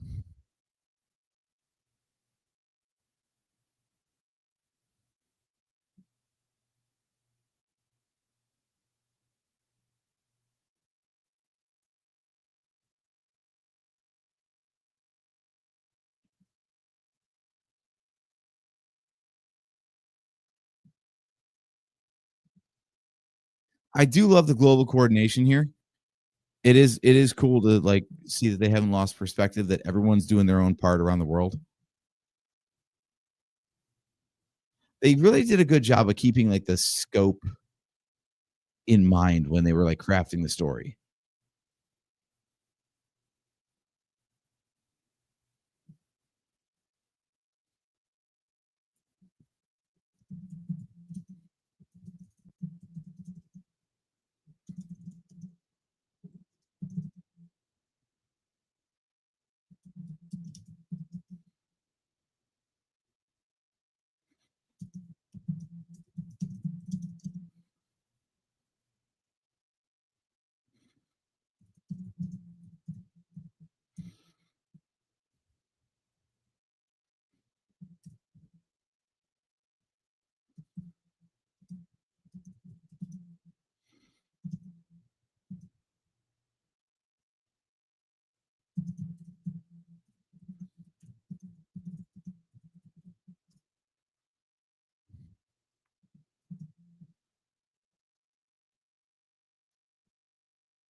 I love how he's got the bottle in his hand as he's volunteering. That is a great detail.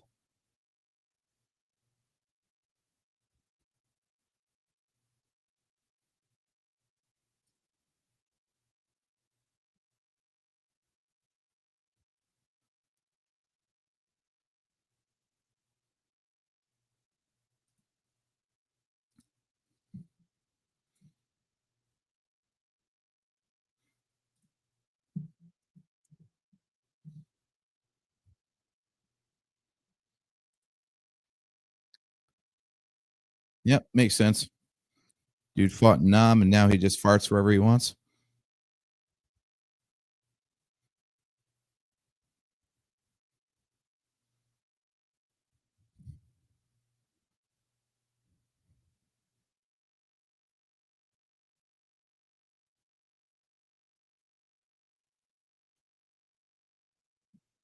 I do love that they're, like I said, being judicious with their nukes. Those are kind of big deals.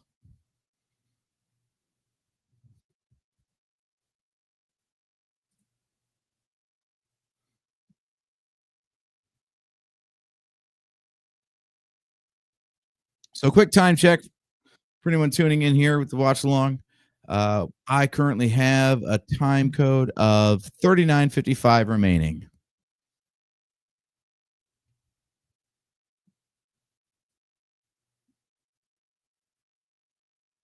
Because he's Jeff motherfucking Goldblum.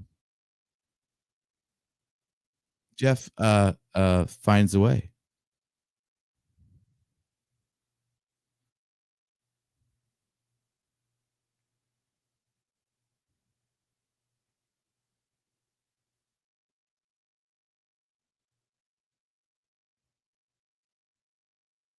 She seems like a nag. I could see why that relationship fell apart.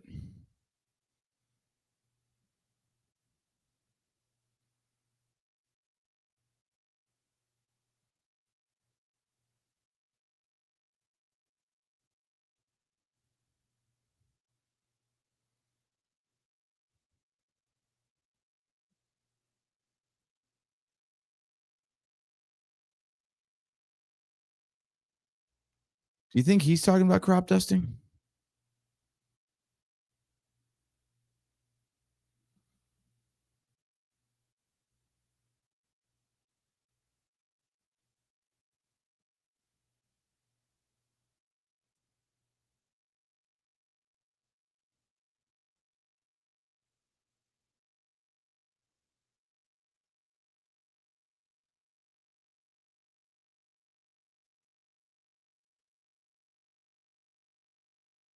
I feel like this is a good place for a joke, but of course, not really. I mean, it's weird that that's actually like built into a wedding ceremony. Like, if anyone has good reason for these two not to get married, it's such a setup.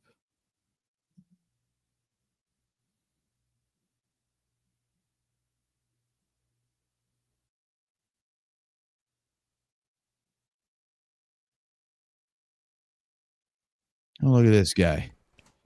Speaking Joseph of a Red setup, hopping on the stream. what's going on, everybody? Just watching all of the greatness that is ID4. I call this movie ID4, don't you, AJ? I do too, because it's way shorter to type. The number of times I was Googling stuff for this, and I was like, ID4 wallpaper. I'm not going to type Independence Day. It's way too many keystrokes. Give me a round number Speech. estimate timestamp here, AJ. I had to move systems. We got 37:10. 37:10 on the way out. Yep. That means Crowds gathering for the speech, the absolute speech of the movie.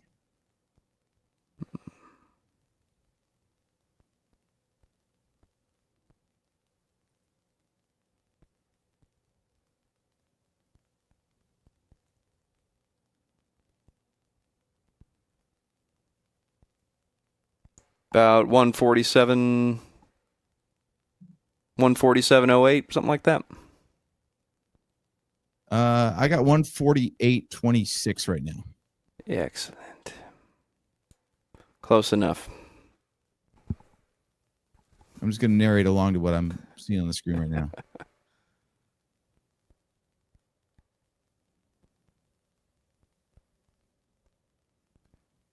Okay, I'm not actually going to do that because apparently the web page that has the speech cuts off before this part. Insert random joke about ChatGPT.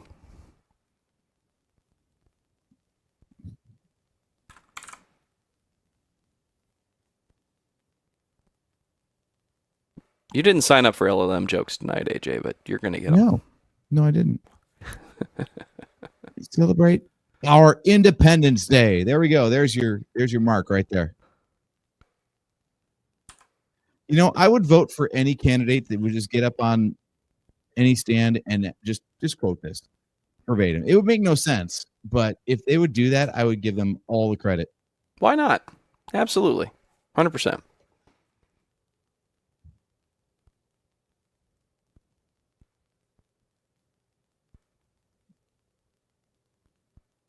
Here's the real question that hasn't been asked yet. We mentioned earlier that this was an epic, right? And they take their time with the story.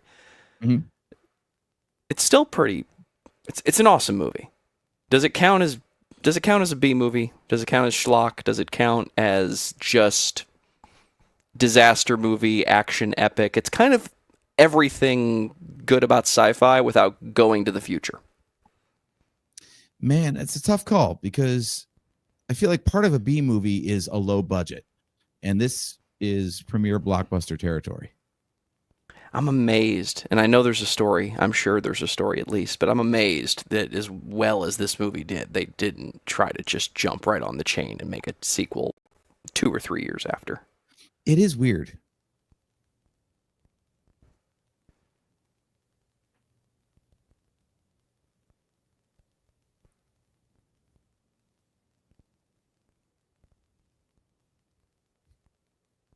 Oh, so there we go.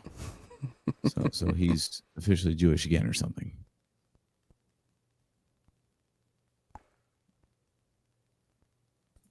All right, guys, I'll be honest. Joe's going to hold down the fort for a second because 2+ hour watch along with a 30-minute preamble is a long time for a bladder.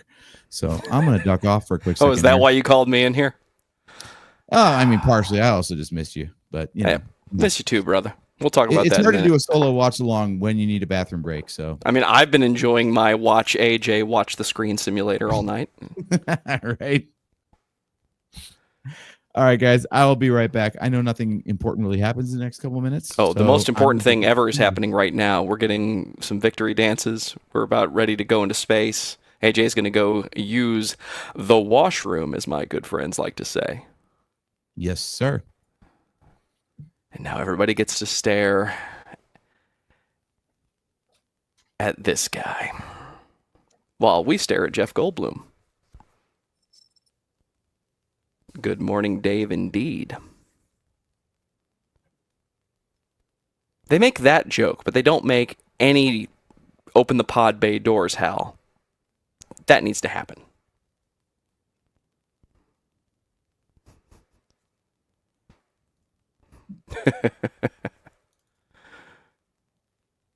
It's always a good day to quit drinking. Then you can start again if you want.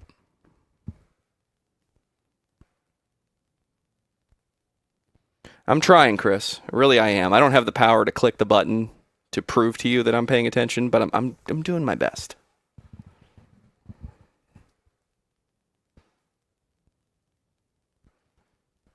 This is important.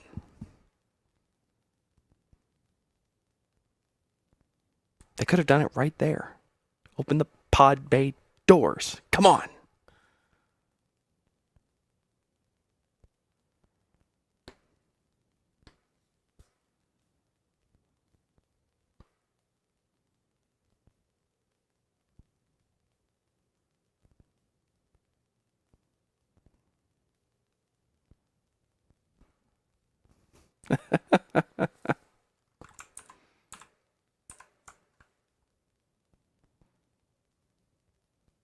Hale, I'm right there with you.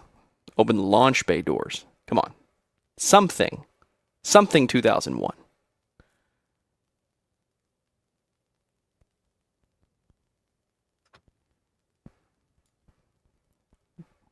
without the oops.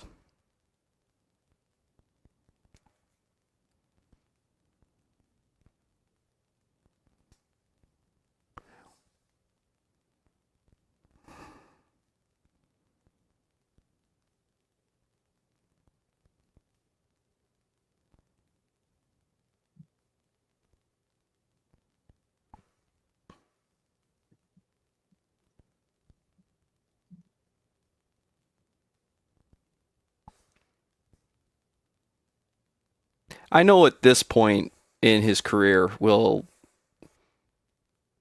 Smith was known for improvisation at times, and each director feels differently about that. Some actors do a lot of it and get away with it. Others are by the page, by the book. But I'm always glad when they at least let them try it their way. You can read what's on the page, but you gotta let funny be funny, because then it ends up in the movie and you get little scenes like that.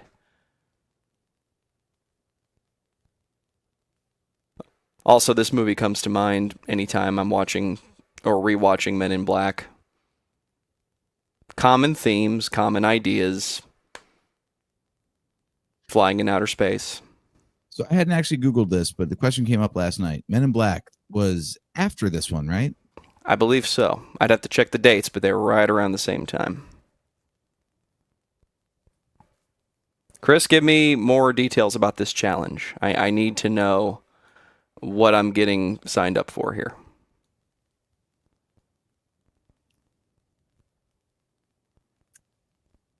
Sounds like racing a plane is going to be tough. Right, but if we're racing the planes or the planes on the ground, is this a land speed race of planes? Is this a GTA 5 thing? I'm down for whatever. I just need more details than that.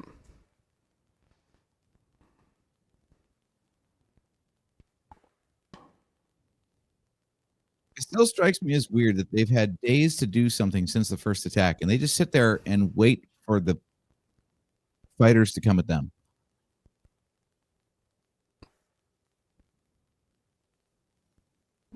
Jane, what does happen if that thing gets here? The same thing that happened the last place it was. The same thing we do every night, Pinky. Try to take over the world. Ba-na-na-na-na-na, take my love, take my land. Just play the theme song, AJ.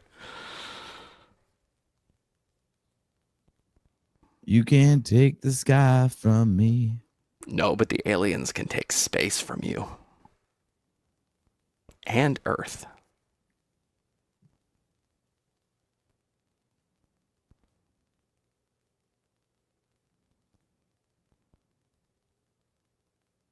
In space, no one can hear you cancel a series in its prime.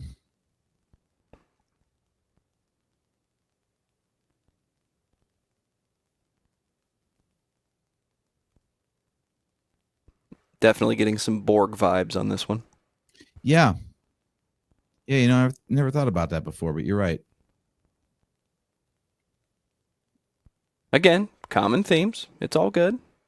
Mm-hmm. And this wasn't too far ahead of Star Trek First Contact.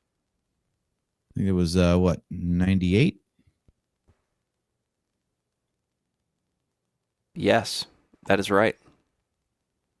Yeah, so tell me this didn't influence the glow up that the Borg got in Next Generation films. Well, I think if you're going to do design of the something like this aliens in this. practically, you need a bit of glow to blend the shots together and hide the imperfection. Mm-hmm.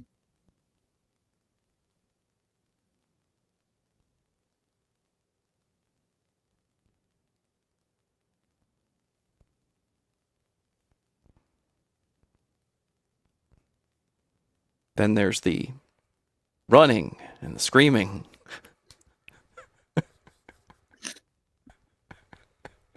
Right, like, I like everything that Jeff Goldblum is in, but I can't say it's because the man has range as an actor.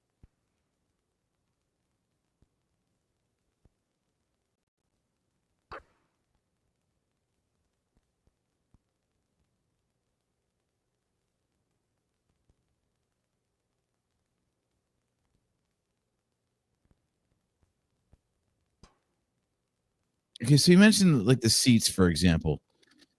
We're assuming they installed like human chairs in there, right? Because those Correct. look very earthy. Yeah, this has been heavily modified. Okay, that's what I thought.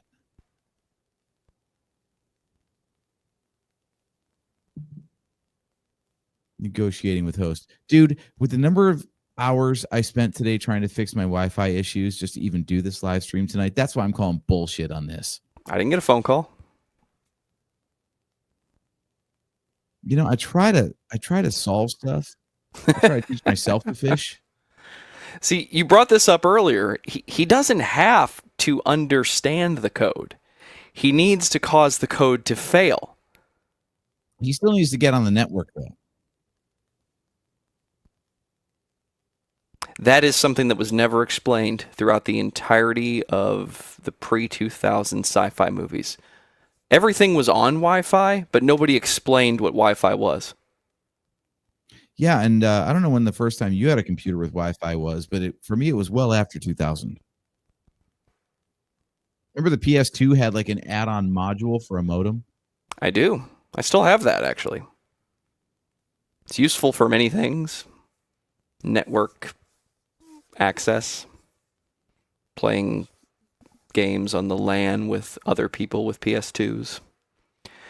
You actually need it if you want to run the newest soft mod for that. Takes a higher capacity hard drive. People do things like offloading their games, that sort of thing. The PS2 was basically a computer outside of this country. Which explains some of the choices they made with the PS3.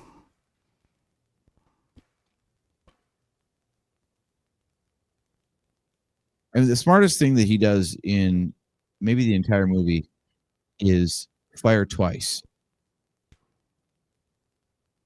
He fired that first missile, was like, ah, shit, this isn't working. Let's try it one more time just to make sure it's not working. Can you imagine if they just bailed out of the first shot? Be like, well, we're fucked, guys. Go hug your loved ones. Yeah. We had a good run. Also, question. As soon as they recognize that the shields are down, where's the other nuke? That's a hell of a good question. I don't want to dissect one of my favorite, most entertaining movies in the world, but you tried it earlier. You know it failed. Try it again. Plus, if we're really going to, get strategic on this, you're shooting at the widest part of the ship. Like, if you were to shoot at it from the bottom or the top, you'd be much more likely to hit a critical component in the middle of the thing. Don't you think? I'll give you that. It'd be like if you're in a fist fight with a giant and you have the option to kick it in the nuts or jab at its ankle a bunch, you know? I always thought that's how Big Fish should have gone. But he just stands there and talks to the guy and decides he needs a haircut and a killer suit. Okay, that's also on the list of movies I have not seen. I mean, I should, though. It's Ewan McGregor and Tim Burton, right? Absolutely. Miranda, get on that, please. I bet you she hasn't seen that one either. Just a guess. And that seems pretty niche. Good job, Jane. Get everybody in there.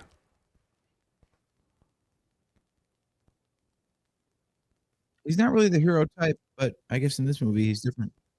He has an arc. You were on the Watchalong for Serenity, so we know how that story ends. It's a great story. We should do that again. What, just do a replay?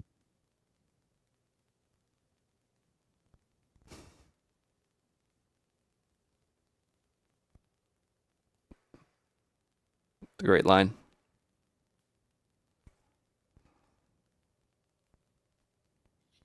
I mean, is it a great line? We all know what's going on right now. Look.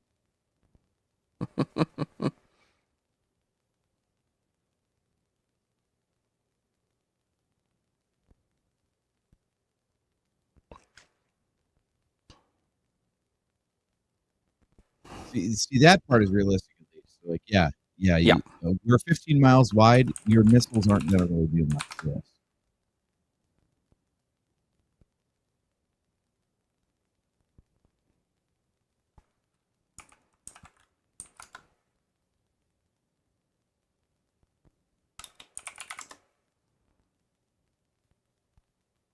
I think that would have been a cool wrinkle if they had just said, like, that is our strategy. We're just going to wait until they open, and then we're going to go out.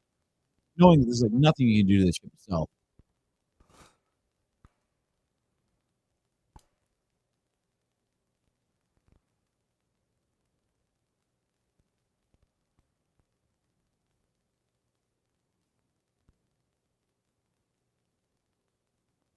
Firing for the first time, for the last time.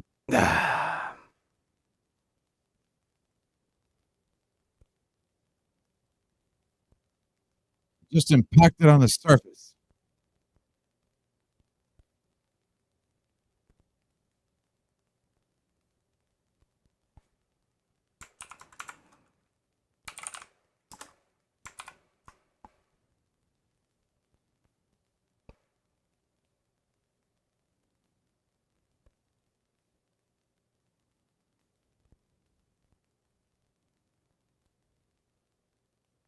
I mean, I do wish that I, had this kind of an opportunity. I don't know how the hell I would ever fly a plane, but you know what? If aliens are going to blow me up anyway, I might as well take my best shot, right?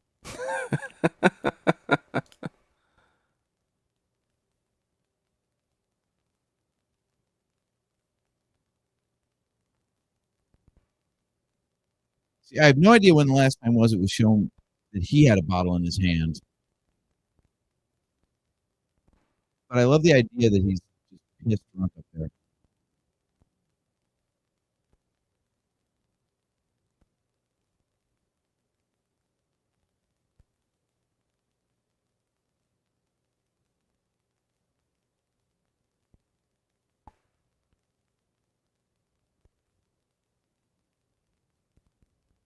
Of course. Can't fire. Malfunction.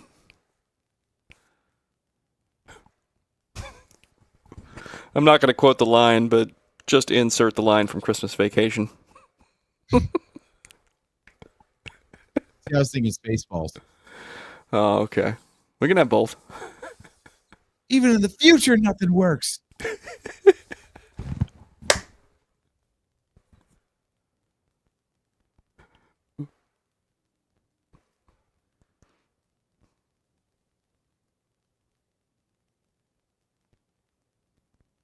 If you waited until now to express that sentiment, I think it's a little too late, dude.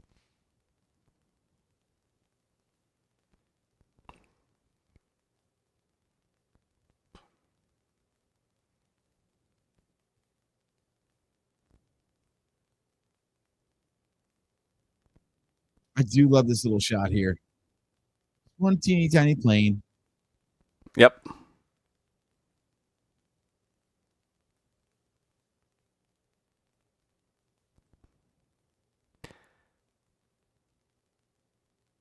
Now, I'm assuming that's a miniature that they blew up again. Yep. And since you have the plane going up, I'm assuming it was a flipped shot, and that was just ignition upside down. Now that I don't know, because I mean they could just set a series of charges to fire upwards. I just always assume everything's like Star Trek and they film it upside down. Yeah. Seems to make the Well, most we sense. need zero gravity.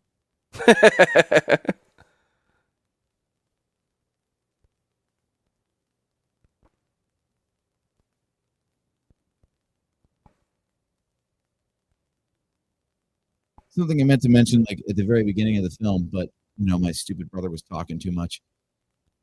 The thing that cracks me up, though, is the idea that everything made of metal is extremely combustible. Like one of the first scenes was the ships coming over, I guess the mothership itself coming in past the moon, and then like one of our satellites crashing into it, and there's this big fireball. Like there's nothing combustible, especially in space without oxygen. There's nothing that's going to explode there. And even if it explodes, right? And even if it explodes, It's in outer space. And I've said this before, Firefly, there's no sound. You're not going to hear anything. You might feel it when it reaches the air inside your ship and shakes everything up, but I mean, what does it look like? It looks like, and that's it. It's just a silent firework, right? Mm-hmm.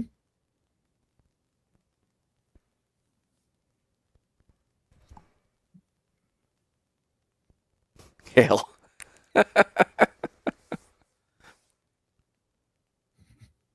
How's our song coming along, buddy? Gale, you should be very proud of him. What, that drunk? No, thanks.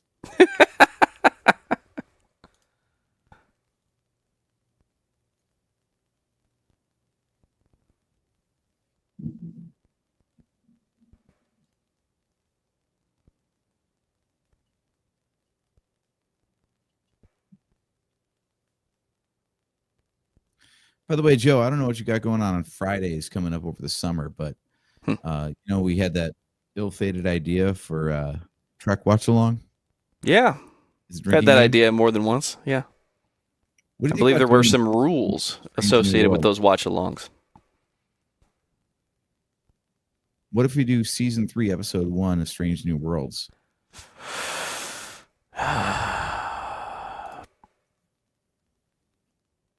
In the words of Les Claypool, pick a day, pick a time. Or I guess that's more tell me the day, tell me the time that episode 1 of season 3 comes out. I don't even know. I think it's later this month, though.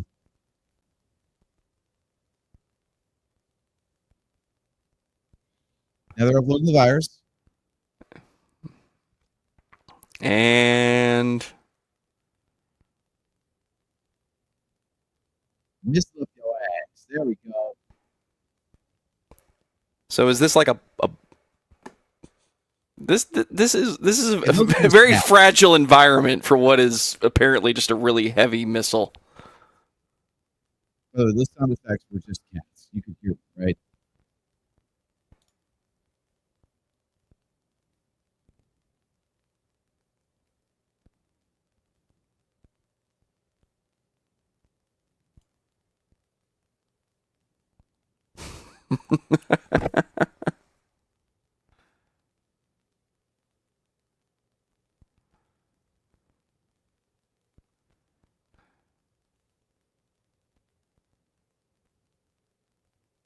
This always seemed like a weird coda to me. Like, blowing up the ships was like the big victory. Them getting out was such a minor part. Like, okay, yeah, 2 guys have been following the movie. All right, I guess we care about them. But isn't defeating the ships way more important? Yeah, 100%. Isn't that an exact line from Jurassic Park? Of course it is. Chasing them, and doesn't he say that you must go faster? Must go faster? Yes, 100%. I wonder if that was a deliberate callback.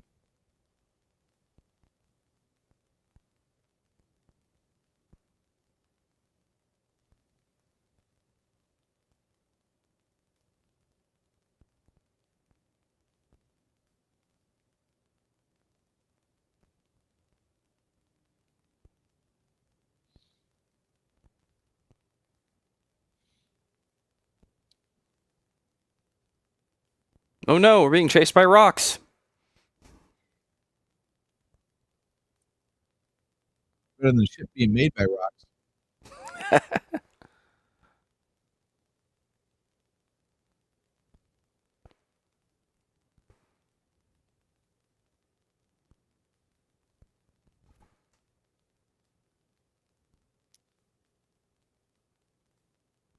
So this reminds me of a lot of the ending of horror movies. I feel like it'd be a fun listicle to make of horror movies where the survivors were not the winners. Like Hills Have Eyes, for example, where like the girl gets violated sexually by the mutant and watches her whole family die in front of her, but she lives. Like, did she really win? Same thing. Like, you got 15-mile wide ships that have already decimated the city, and if they haven't, well, now they're going to crash down to Earth and flatten everything in in a minimum 15-mile radius. Yeah, I know the one was trying to move to cover the base. They don't mention the other ones, but it's not clear that they ever moved the ships for a second target. Or there might have been a line. It's been a minute since. Yes, I was watching earlier, but I don't have the script memorized. I think they say something about the ships are moving to another target. So you're 100% correct if that's the case, that now we're defeating the ships and it's just coming down on perfectly not flattened cities. This is the thing, like, okay, so this one, it's like, imagine if,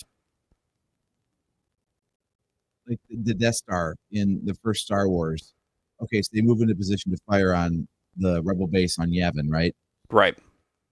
Imagine if they were close enough that they were like in Yavin's atmosphere, and then they got the lucky shot and blew it up.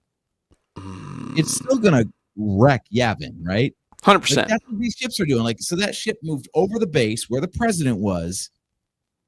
Then everything went to shit, and all the ships fell out the sky. You're still getting flattened by a 15-mile wide ship. Nobody is going to survive that, That's a lot of space metal. right?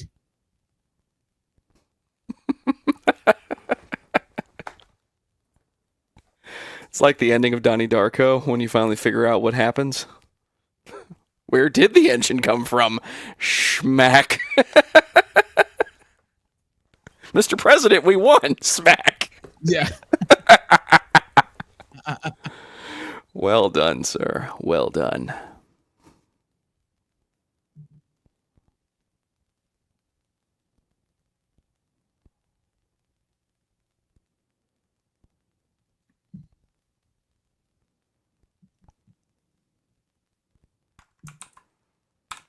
Oh, you remember the 4th of July? Isn't that cute? Aw.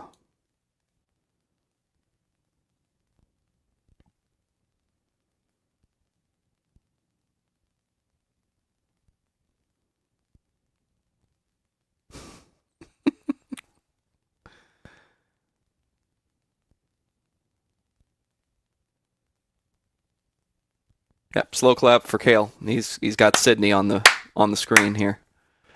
There we go. Roland Emmerich, what a legend.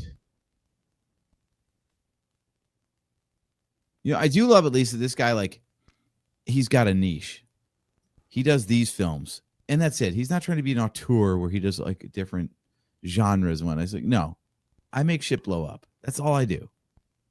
Always. That's my only job. In fact, let's go to IMDb real fast. Let's see. It has IMDb, begun. The research Roland portion Emmerich. of the evening. Yeah, filmography. Let's see what's this guy credited with. Wow, Emergence. That's actually a good show. She's got one in production right now. But yeah, let's see what gems has he done. He's actually very prolific, so this is going to take a little while.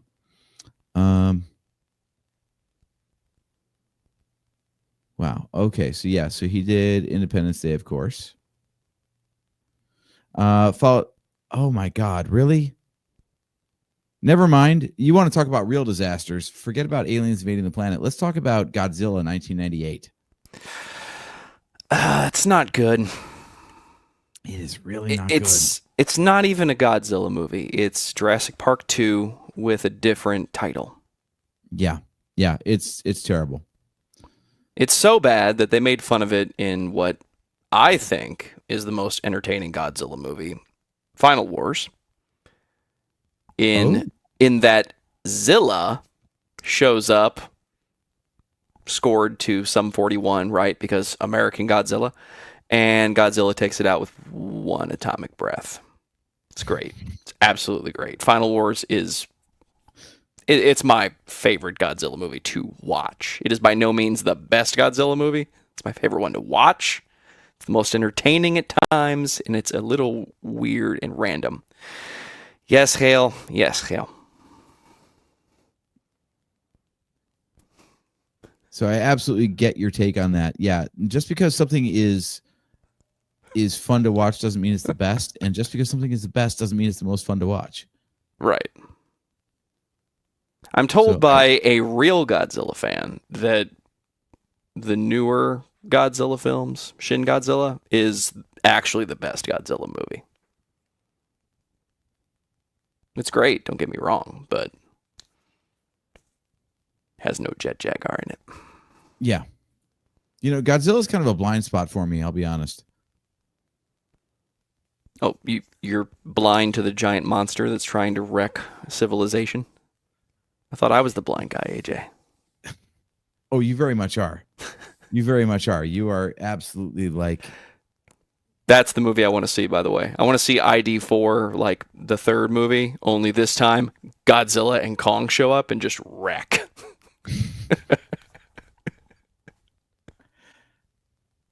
So are they buddies now? I can't really keep track because there's like two different concurrent storylines of Godzilla going on right now. There's the pure Godzilla and then there's the Godzilla Kong verse, right? Yeah, the Kong verse is currently, they're allies, but they're not so much buddies as they have the same mission, which is stop King Ghidorah. Okay, I do like that they're building to this like ultimate throwdown though. That is cool. Yeah, it's gonna happen, and it'll be great for a moment. It's never because they don't like each other. It's usually because Godzilla just decided that Kong needs to go down. Why not? I mean, that's the way it goes though. It's like all these monsters eventually. It's like pro wrestling. It's just pro wrestling with like more characters. That's all it is. 100%. It's yeah. You got face turns, heel turns, so on and so on and so on. Back in the day, all the weird stuff WCW did, they never put a guy in a Godzilla suit and a guy in a Gamera suit, but they should have. They really should have. That would have been amazing. Actually. WCW would have got away with it. Okay, so a quick update on Roland Emmerich's IMDb filmography. The guy's done a lot of stuff, actually. Not credited, not nearly as well known for, but how about Stargate? His previous movie to Independence Day was Stargate, 1994. Or going back further, call it a Universal great movie. Soldier. So he's got his Jean-Claude Van Damme. Hate Universal Soldier. I give me some popcorn and I'm good. It's fine. Right. Like I love a good like action star 80s 90s blockbuster. So Schwarzenegger, Jean-Claude Van Damme, like basically if they showed up in the Expendables at some point, I'm probably down for whatever they've done. So yes, you got a couple of notable things before this, but I think he really like found his stride with Independence Day. He's done a bunch of stuff since then, and we're gonna skip over a lot of it, to be honest. He did do Day After Tomorrow, 2004. Then you skip ahead a little bit. You got 2012, which was great because it came out in 2009. Yeah. And then the latest gem in the disaster film genre, Moonfall. I want to watch it. We all wondered what the fuck would happen if the moon crashed into the earth. I want to watch it. I have seen trailer and I want to see that movie. I'm not expecting glory by any means, but with the recent return of really good outer space movies, The Martian, Interstellar, we're going to do Moonfall. Okay. Do I get to take my Legend of Zelda Majora's Mask shield to the theater while I watch it? Because I'm gonna. Absolutely. We kind of have to. I mean, we know where the concept came from. Moonfall. Yeah, it's fan-fucking-tastic. So, Joe, any final thoughts on this before we wrap up this live stream here tonight? Listen, Independence Day is one of the best movies that's easy to make fun of. It's got some cheesy dialogue. It's got some cheesy characters. It's got some cheesy actions that occur. But people need to give it the credit that it deserves. Back in the day, the trailer scared people because nobody thought you could do something like that, and they had just the right amount of technology and just the right amount of practical effects to make you want to watch a movie where we lose and then we win. And this isn't your 90-minute blow stuff up, the end of the world, oh no, what are we going to do? Call it Dwayne The Rock Johnson, everything's going to be just decimated. This is one that you get to sit down and spend some time with it, and it's one of the most entertaining ones. Right balance of characters, right balance of just sci-fi for the sake of sci-fi, and it's good, man. What about you? I was pleasantly surprised. I hadn't seen this in a long time, like maybe since like the video rental days. Like it was a long time ago. And in my mind, I always remember it as being like just pure schlock, just a terrible movie that is worth it for the camp alone. And I was really surprised by, some of the little details, like I said, like little moments, character beats and whatnot that actually hit properly, where they underacted. They actually showed some like restraint and some nuance in the performance. And then also the crazy bullshit that I remembered of like, let's upload a computer virus. By the way, no laptop in 1996 gets online at all without a hardwired connection. But yeah, we can talk to the mothership this way. All right. Like it was just enough bullshit mixed in with enough gravity and like care. Like you can tell like there was real passion behind this movie. Whether it was ill-advised is another question, but the people making it gave a shit, and that comes through in spades. So I actually really enjoy this movie, and I think that's probably why the second one doesn't hit as hard. I have not watched it, so I do not know, but everyone says it's kind of like a soulless cash grab, because it was like, to your point, if they had followed up with a sequel within a couple of years, I think they would have struck while the iron was hot, and then time moved on and no one cared about a sequel by the time the sequel came out. Yeah. It's what I like to call the Indiana Jones problem. Add to that, there are some films you should not make a sequel to if you can't get a very specific actor or actors to come back. And that's one where Will Smith said no. And despite what you may think about him in the last 10 years, I would have said, then we're not greenlighting the movie, because there's a few people that need to be present if we're going to make a sequel to Independence Day. And if I would have said no, let's save ourselves the money. We don't need it that badly. Yeah. Make it a video game. Franchises are made by a certain actor, and if you can't get them, then you don't have a franchise. Right. It's, I love the meta call out, for example, in Deadpool and Wolverine, where Marvel would call it a Nexus being, but basically it's like, yeah, you don't have a franchise without Hugh Jackman. You don't have Independence Day without Will Smith. And Jeff Goldblum. They tried to do it. Just keep naming the names, because it's everybody in here. It's the perfect balance of serious action and schlock and weird comedy. Right. Like you don't have aliens without Sigourney Weaver. Sorry, I love Alien Romulus. Prometheus films are a different thing, but it really, you got to have Ripley if you're going to do an alien movie. It was a bold move by Predator, for example, to move forward anyway with Predator 2, even though they couldn't get Arnold Schwarzenegger. Right. And I would argue that franchise has never really gone anywhere since the first film as a result. But yeah, so resurgence, I don't think there was a resurgence. And I that might actually get our social media accounts going, because I don't think that's even worth an episode. I think I'll watch it and I'll just like post some thoughts, because no one wants to be exposed to that. I was thinking about doing like another watch along. No. That's just too cruel to the audience. You guys are so loyal to the show. There is no way I'm putting you through that.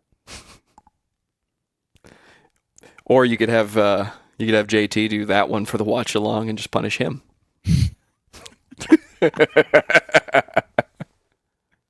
So I do have a little. You got bit to of, watch the good one. Why do I have to watch this absolute crap? Yeah, right. All right, so I do have a little bit of administrative work to do here at the end of the show here, Joe. So I'm going to go ahead and put you in the green room. We will talk here in a couple of minutes, but I just want to pay the bills, so to speak. Party on. So let me go ahead and put myself in solo here. So, guys, thank you so much for attending the watch along tonight. We are on every other Wednesday at 8 p.m., 8:15 sometimes when there are technical difficulties involved, on the Virtual Cantina Network, on our Facebook page, on their Facebook page. We are also on our YouTube channel. We are also on Patreon. We are on Twitch. We are all over the live streaming platforms every other Wednesday at 8 p.m. Now, as I say that, the reason I led with that is because 2 weeks from now, there's a very good chance that JT is going to be a grandfather, which means I'm going to be a great uncle, which means we're probably not going to do a show in 2 weeks. We don't know for sure, but we do have a schedule of ideas and topics for the rest of the year. So we actually do know what's coming up soon. So if we don't get a chance to talk Jurassic World Rebirth on July 16th, then we will cover that on our following show, which would be on August 2nd, I believe, if I'm doing the math correct. I don't know. I'm trying to do things on the fly here. No, that actually be July 30th. So if not July 16th, then July 30th, we'll be talking Jurassic World Rebirth, the 7th film in the Jurassic franchise. You can always interact with us on our socials in the meantime. They're all posted at the bottom of the screen here for you. So we are on Patreon. We are on Discord. We are on Blue Sky. We are on Twitter, X, whatever you want to call it. I do want to also give a special shout out to Rebel Scum Con. This is something that is happening. It's right here on the screen for you right now. rebelscumcon.com. You can join the rebellion.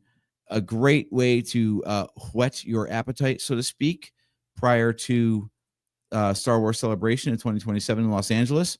This is brought to you in partnership with our good friends at the Virtual Cantina Network. So make sure you sign up for that and get all the updates. It is August 8th through the 10th this year at the Frisco Conference Center. So if you can get to Frisco, then you have yourself a great Star Wars time at that convention. So with that, guys, I want to thank you guys so much for being along for this watch along tonight. And as I said, all the socials are down below. Joe, do you want to plug your show while you're here? TheFrightLab.com. If you like horror movies and all kinds of scary subjects, that's where you want to be. And much more prepared, even scripted in some cases. So you'll get a proper show and not an on-the-fly bullshit fest like this was tonight. I don't know, AJ. You mentioned Alien earlier. I think we need to have a conversation. I think we do. I really liked I'm one episode behind, I think. The last episode of the Fright Lab that I listened to was one on the Necronomicon. You are one behind. Let's see, what did we just put out? Fantastic, though. Like it was a great discussion. Have you heard of a film called Underwater? Okay, so what's your 30-second elevator pitch about Underwater? It is what happens when you have a large industrial scientific station underwater. It has been called Alien Under the Ocean. That's my pitch. All right, simple enough. So yeah, where can they check out the Fright Lab? TheFrightLab.com. Simple enough. All right, and as you see at the bottom of the page, this is where you can reach us on all our socials. We also have Nerf Herder Council merch at shop.nerfherdercouncil.com. And we will see you in 2 weeks for a talk about the 7th movie in the Jurassic World franchise, Rebirth. And if we don't see you in 2 weeks to talk about Jurassic World Rebirth, it's because there's an actual birth that has very recently taken place, in which case, check our socials and you can see the latest addition to our family. And JT, I just want to say, shout out to you, man. I love so much that your family is growing, and can't wait to see that and celebrate with you in a couple of weeks, man. Love you guys.